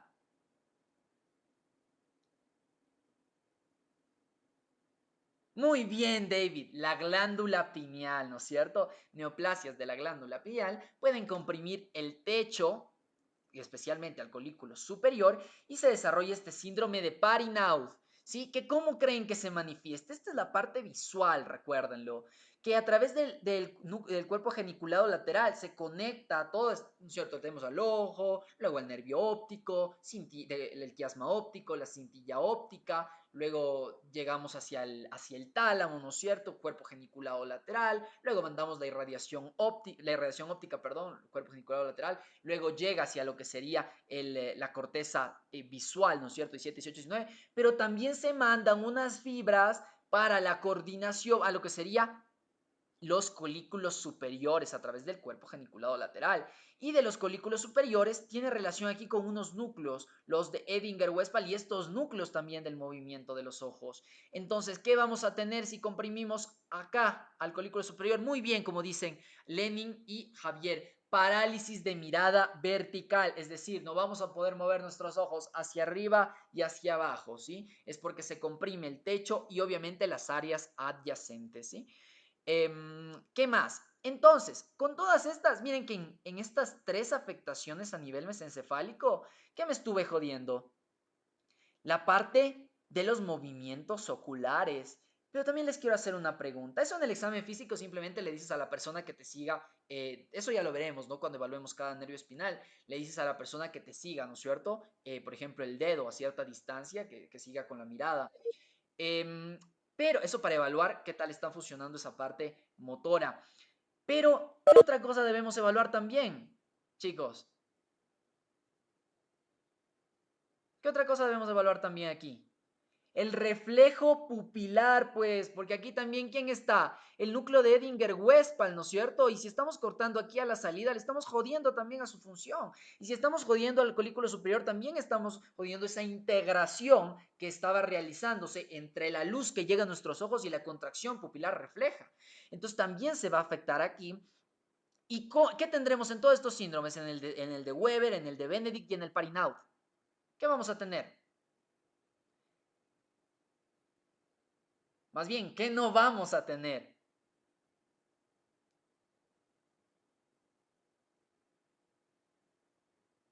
No vamos a tener el reflejo pupilar. Muy bien, ya nos ha dicho Angie antes, disfunción pupilar, ¿no es cierto? No vamos a tener ese reflejo pupilar que frente a la luz se va a hacer mucho más pequeña la pupila, o a su vez vamos a tener una excesiva, ¿cómo se llama? Una excesiva midriasis, ¿sí? Dilatación, va a estar midriático el ojo, ¿sí? El ojo afectado, ¿no? ¿Por qué? Porque no puede, frente a la luz, hacerse chiquito. ¿Sí? Vamos a tener midriasis pupilar. ¿Qué más? O también podemos obviamente manifestar, porque ¿qué va a pasar? Que si le ponemos una fuente de luz al paciente, en el ojo que esté afectado al nivel que, por ejemplo, haya ocurrido el síndrome de Weber, aparte de que va a estar parapléjico del otro lado, en ese mismo lado, en el lado afectado, ¿qué va a pasar? Que primero no va a poder mover el ojo y segundo, cuando le pongamos la luz para los dos ojos, el uno sí se va a contraer, el uno sí va a realizar la miosis porque se mantiene intacto, mientras que el otro va a mantenerse con una midriasis y tenemos esa clásica anisocoria, ¿no es cierto? Los ojos de diferente, la pupila, perdón, de diferente tamaño. Y eso, chicos, eso creo que es todo por la clase de hoy. Muchísimas gracias por su presencia. Que terminamos con las justas y eso que empezamos un poquito tarde. Qué genial. Un abrazo a todos. Si tienen alguna pregunta pueden dejarla en el feed. Y eso. Y ya me quedo unos 5 minutitos más con ustedes. Ah, y por cierto, quería hablarles de algo, chicos. No sé si se enteraron, pero me imagino que ya. El gobierno plantea una reducción a través del Ministerio de Finanzas de lo que sería el presupuesto a las universidades públicas. Esto afecta de sobremanera. Es cierto que hay muchas universidades que devuelven parte de su presupuesto y es un problema que también debe combatirse, pero ahora que estamos en una recesión terrible, que todas las universidades tienen que tomar medidas, por ejemplo, no se están cobrando las segundas matrículas para ciertos quintiles, es decir, un quinto de la población más pobre no se les está cobrando la segunda matrícula, por ejemplo, a otras personas se les cobra solo el 50%, a otras se les da el plazo hasta de pagar una, una o 2 semanas, me parece, antes del examen final del segundo semestre. Y, y eso necesita dinero porque es un ingreso que también está siendo reducido. Obviamente, las universidades tienen que tratar de compensar las necesidades educativas que tenga cada uno de los estudiantes. Van a necesitar también sanear todo esto, ¿no? Poder invertir también en educación y mucho más por toda esta crisis que tenemos todos. Y justo es uno de los carteras, de los lugares más golpeados de educación superior con esta medida que se ha tomado.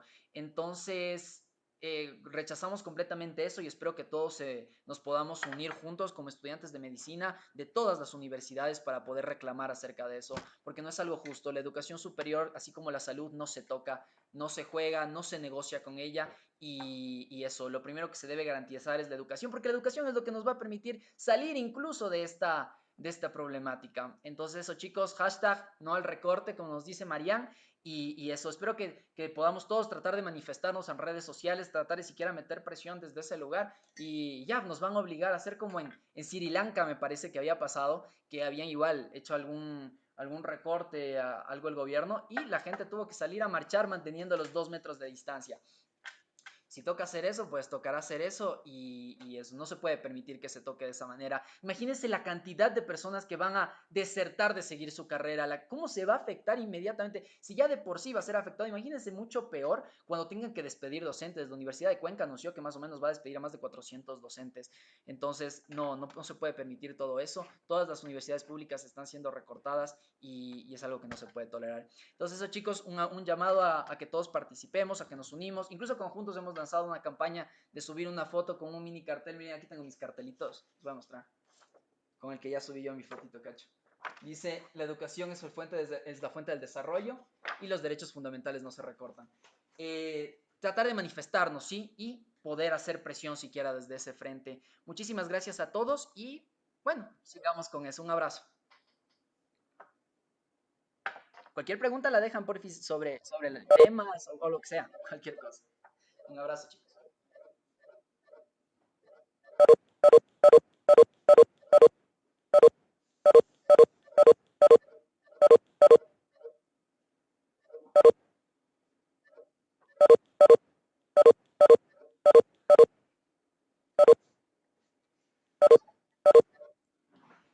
Un abrazo a ustedes. Muchísimas gracias, chicos y chicas.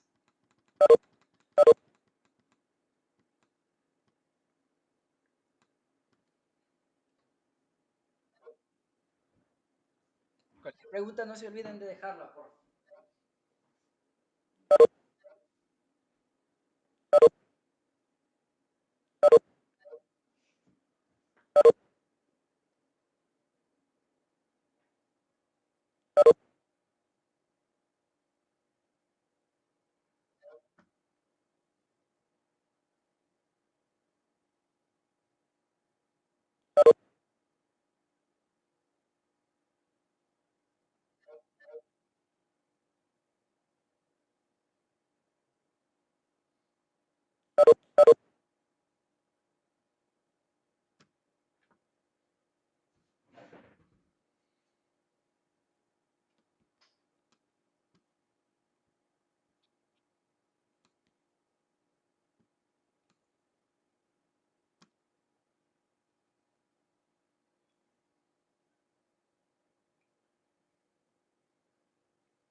Nos dice Andrea, y disculpa, ¿por qué no pueden recortar el sueldo de los asambleístas y ministros? Exactamente, es una de las medidas que podrían hacer. Bueno, no les va a permitir recaudar 98 millones, pero sí se puede sanear en alguna medida. Pero lo más importante, más que el sueldo de los asambleístas y ministros, que, como te digo, no es mucho que pueda colaborar con eso. Sí, sería bueno, debe ser una medida que deben tomar, pero aparte de eso, o sea, no podemos esperar que nos digan no hay plata, tiene que sacrificarse. Primero que es inconstitucional, porque no, a pesar de que estemos en estado de excepción y toda la cosa, no pueden tocar los fondos que están destinados a sus presupuestos para salud y para educación, no se tocan por nada del mundo. O sea, por eso está contemplado en la Constitución. No creo que en ningún lugar del mundo se atreva a hacer eso. Eh, y bueno, y aparte, o sea, es increíble decir que no tienen plata, que todo el pueblo tiene que pagar para poder salir de esta crisis. Y en verdad va a pagar toda la gente de pie, porque la gente de pie es la que está jodida, la que no puede ir a trabajar diariamente. Nosotros tenemos comodidades. Imagínense aquí con una lámpara que me ilumine, con una computadora, con una aplicación para mostrarles el atlas de anatomía, con una cámara aparte. Como les digo, o sea, tenemos todas las comodidades y hay personas que no las tienen. Hay personas que incluso nos han escrito y nos han dicho como que, ¿sabes qué? ¿Qué puedo hacer si van a grabar las clases? Porque no puedo, no tengo conexión de internet, no sé cómo voy a realizar. Hay gente que nos escribe diciéndonos, por ejemplo, un chico que pedía un consejo de qué cree que haga, qué cree que se haga si se inician las clases virtuales, si mejor ya se retira de plano de la carrera o intenta, si sea, asistir a unas 2 o 3 clases virtuales y ver qué pasa. O sea, si cachan cómo nosotros a veces incluso desde el privilegio, algunas personas no logramos ver lo que pasa a nuestro alrededor, pero en verdad es algo desgarrador, es desgarrador lo que está pasando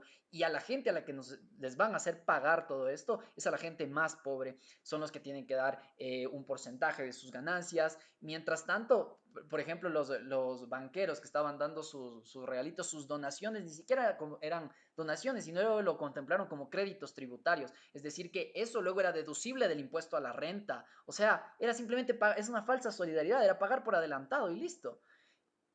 Es completamente ilógico todo eso. ¿Cómo se puede decir que no se tiene plata si se perdonan 4.600 millones en condonación de deuda a las empresas privadas más ricas? ¿Cómo se puede hablar de que no se tiene plata si acabaron, si en plena crisis decidieron pagar la deuda externa cuando todo el mundo, el Papa Francisco, hasta el Banco Mundial, que es enemigo, que es lo más neoliberal posible, el Banco Mundial, que es uno de los más sátrapas de todas las instituciones financieras, el Banco Mundial mismo dijo, por favor, no paguen la deuda, la deuda externa no tiene que ser pagada en este momento. Les pedimos también a los países a los que se deben o a los tenedores de deuda que no exijan ese pago de la deuda.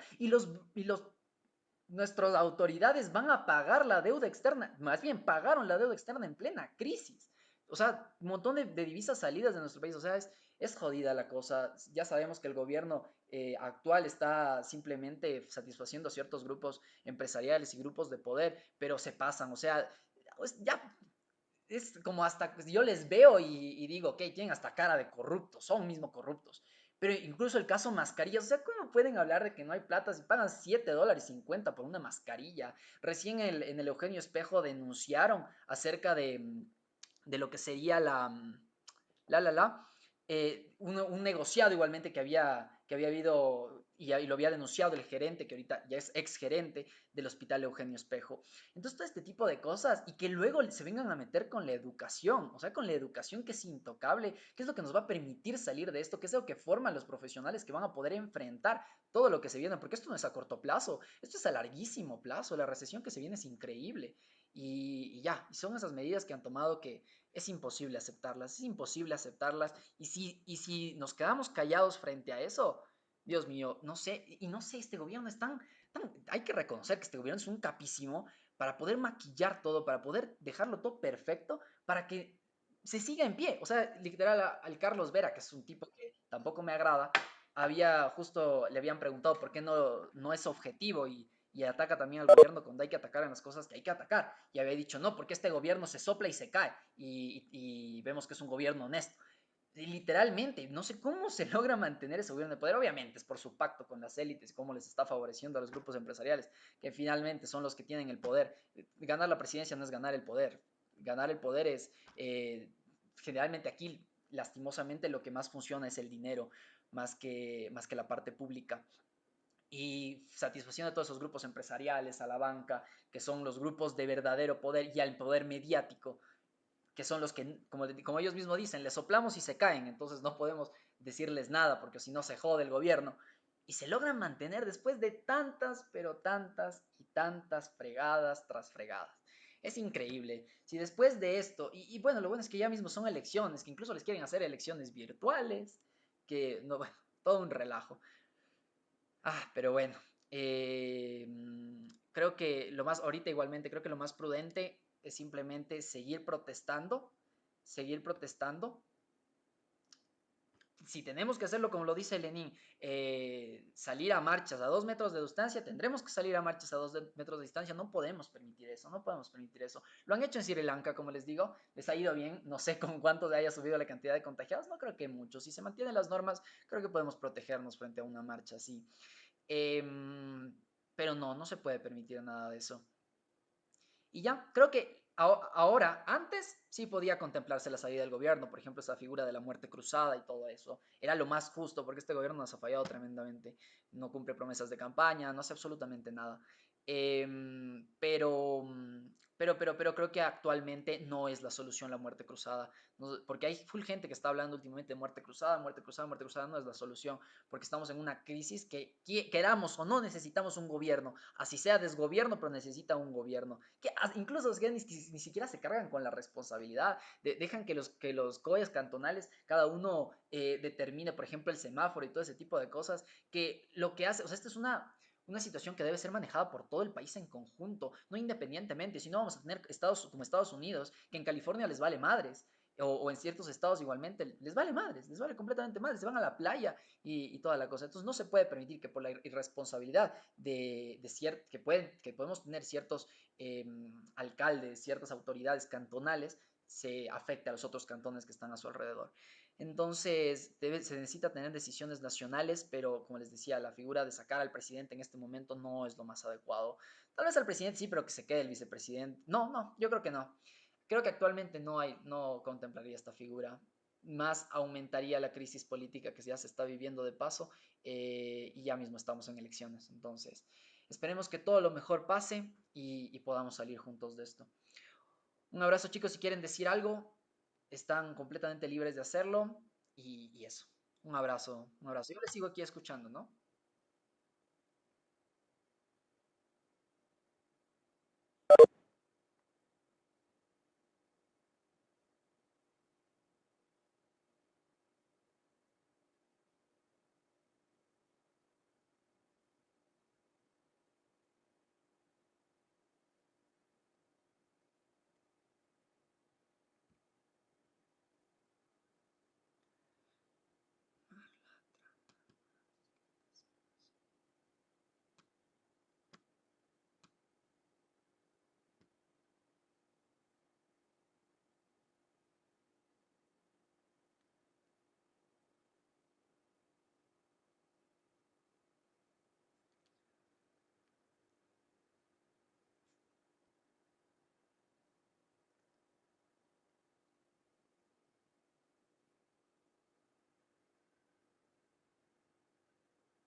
Ah, ya estoy viendo, no me habían llegado los otros mensajes. Dicen, y además ellos piden la movilidad el 4 de mayo para poder cobrar el dinero a personas que tal vez van a salir a buscar un trabajo ese día para poder alimentarse. Igual lo que están haciendo las comunidades financieras es cobrar intereses a pesar de que el gobierno decretó que eso está prohibido.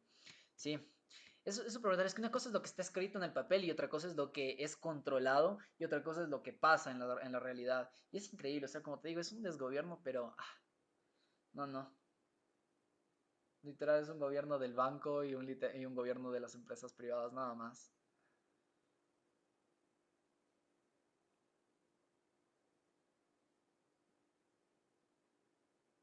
Es increíble. Y me parece buena esa conclusión a la que llegas. No lo había pensado, la movilidad del 4 de mayo para poder cobrar el dinero a las personas. Sí, sí es trágico todo esto. Nunca hemos vivido algo parecido. Pero bueno, también, o sea, luego regresen a ver a lo que pasa en El Salvador, que tienen 8 muertos y 300, bueno, ya de tener más o menos unos 400 contagiados. Vean, googleemos de para ver. El Salvador, contagiados. El Salvador llega a 424 casos de COVID-19. ¿Cachan? Ellos comenzaron la cuarentena. O sea, El Salvador fue un ejemplo. Nayib Bukele no es tampoco que es el presidente de El Salvador, no es que sea santo de mi devoción tampoco, pero ni me agrada mucho. Incluso tiene pensamientos económicos completamente opuestos a los míos, pero hay que reconocer cuando alguien actúa de una manera correcta. Y Nayib Bukele actuó de manera correcta en la contención del coronavirus. Por eso que tiene 424 infectados, solo 8 muertos. Nosotros somos el número uno de América Latina. Me parece que es de América Latina, de Sudamérica de seguro. De América Latina también debemos ser. Déjeme revisar la cantidad de contagiados por Latinoamérica. Pero de Sudamérica somos los número uno en contagiados per cápita, es decir, por cantidad de personas, por millones de personas somos los líderes. O sea, nadie tiene tantos contagiados por personas sanas como nosotros tenemos. Y es increíble, o sea, ¿cómo se puede justificar eso? ¿Cómo se puede justificar que solo estemos después me parece que de Estados Unidos en toda América respecto a cantidad de personas contagiadas por millón de habitantes? Es increíble. Ni siquiera nosotros recibimos a tanta gente que digamos internacionalmente, cuando recién comenzó a venir el virus y comenzaron a mirar, ni siquiera recibimos a tanta gente. ¿Cómo se puede comparar la cantidad de personas que llegan al aeropuerto John F. Kennedy en Estados Unidos o al de en comparación al aeropuerto Mariscal Sucre?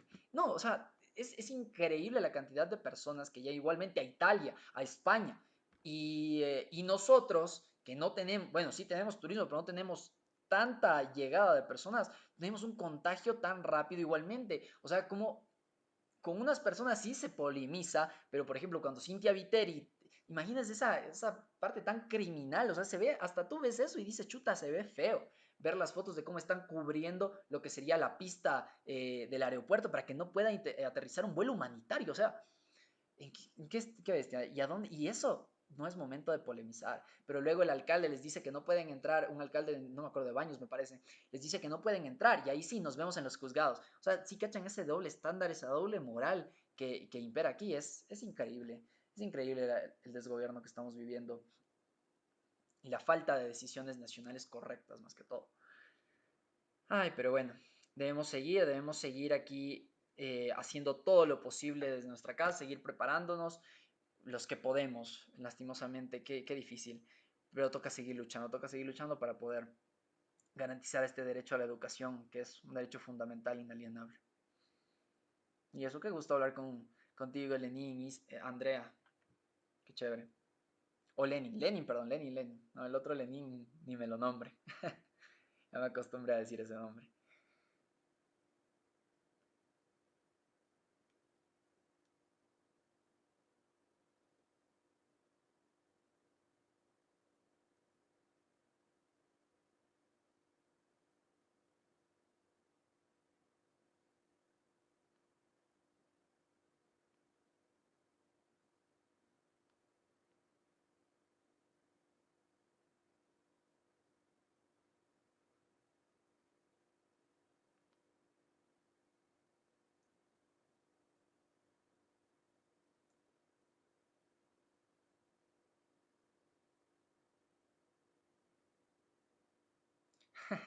Sí, ¿cuál es tu segundo nombre, Lenin? Ya te dije Lenin, verás. Y eso, un abrazo, Lenin, te me cuidas. Eso esperamos, que se pueda tomar medidas, que podamos reaccionar y que nos hagan caso más que todo. Muchísimas gracias por tu presencia, Lenin. Qué chévere poder hablar contigo.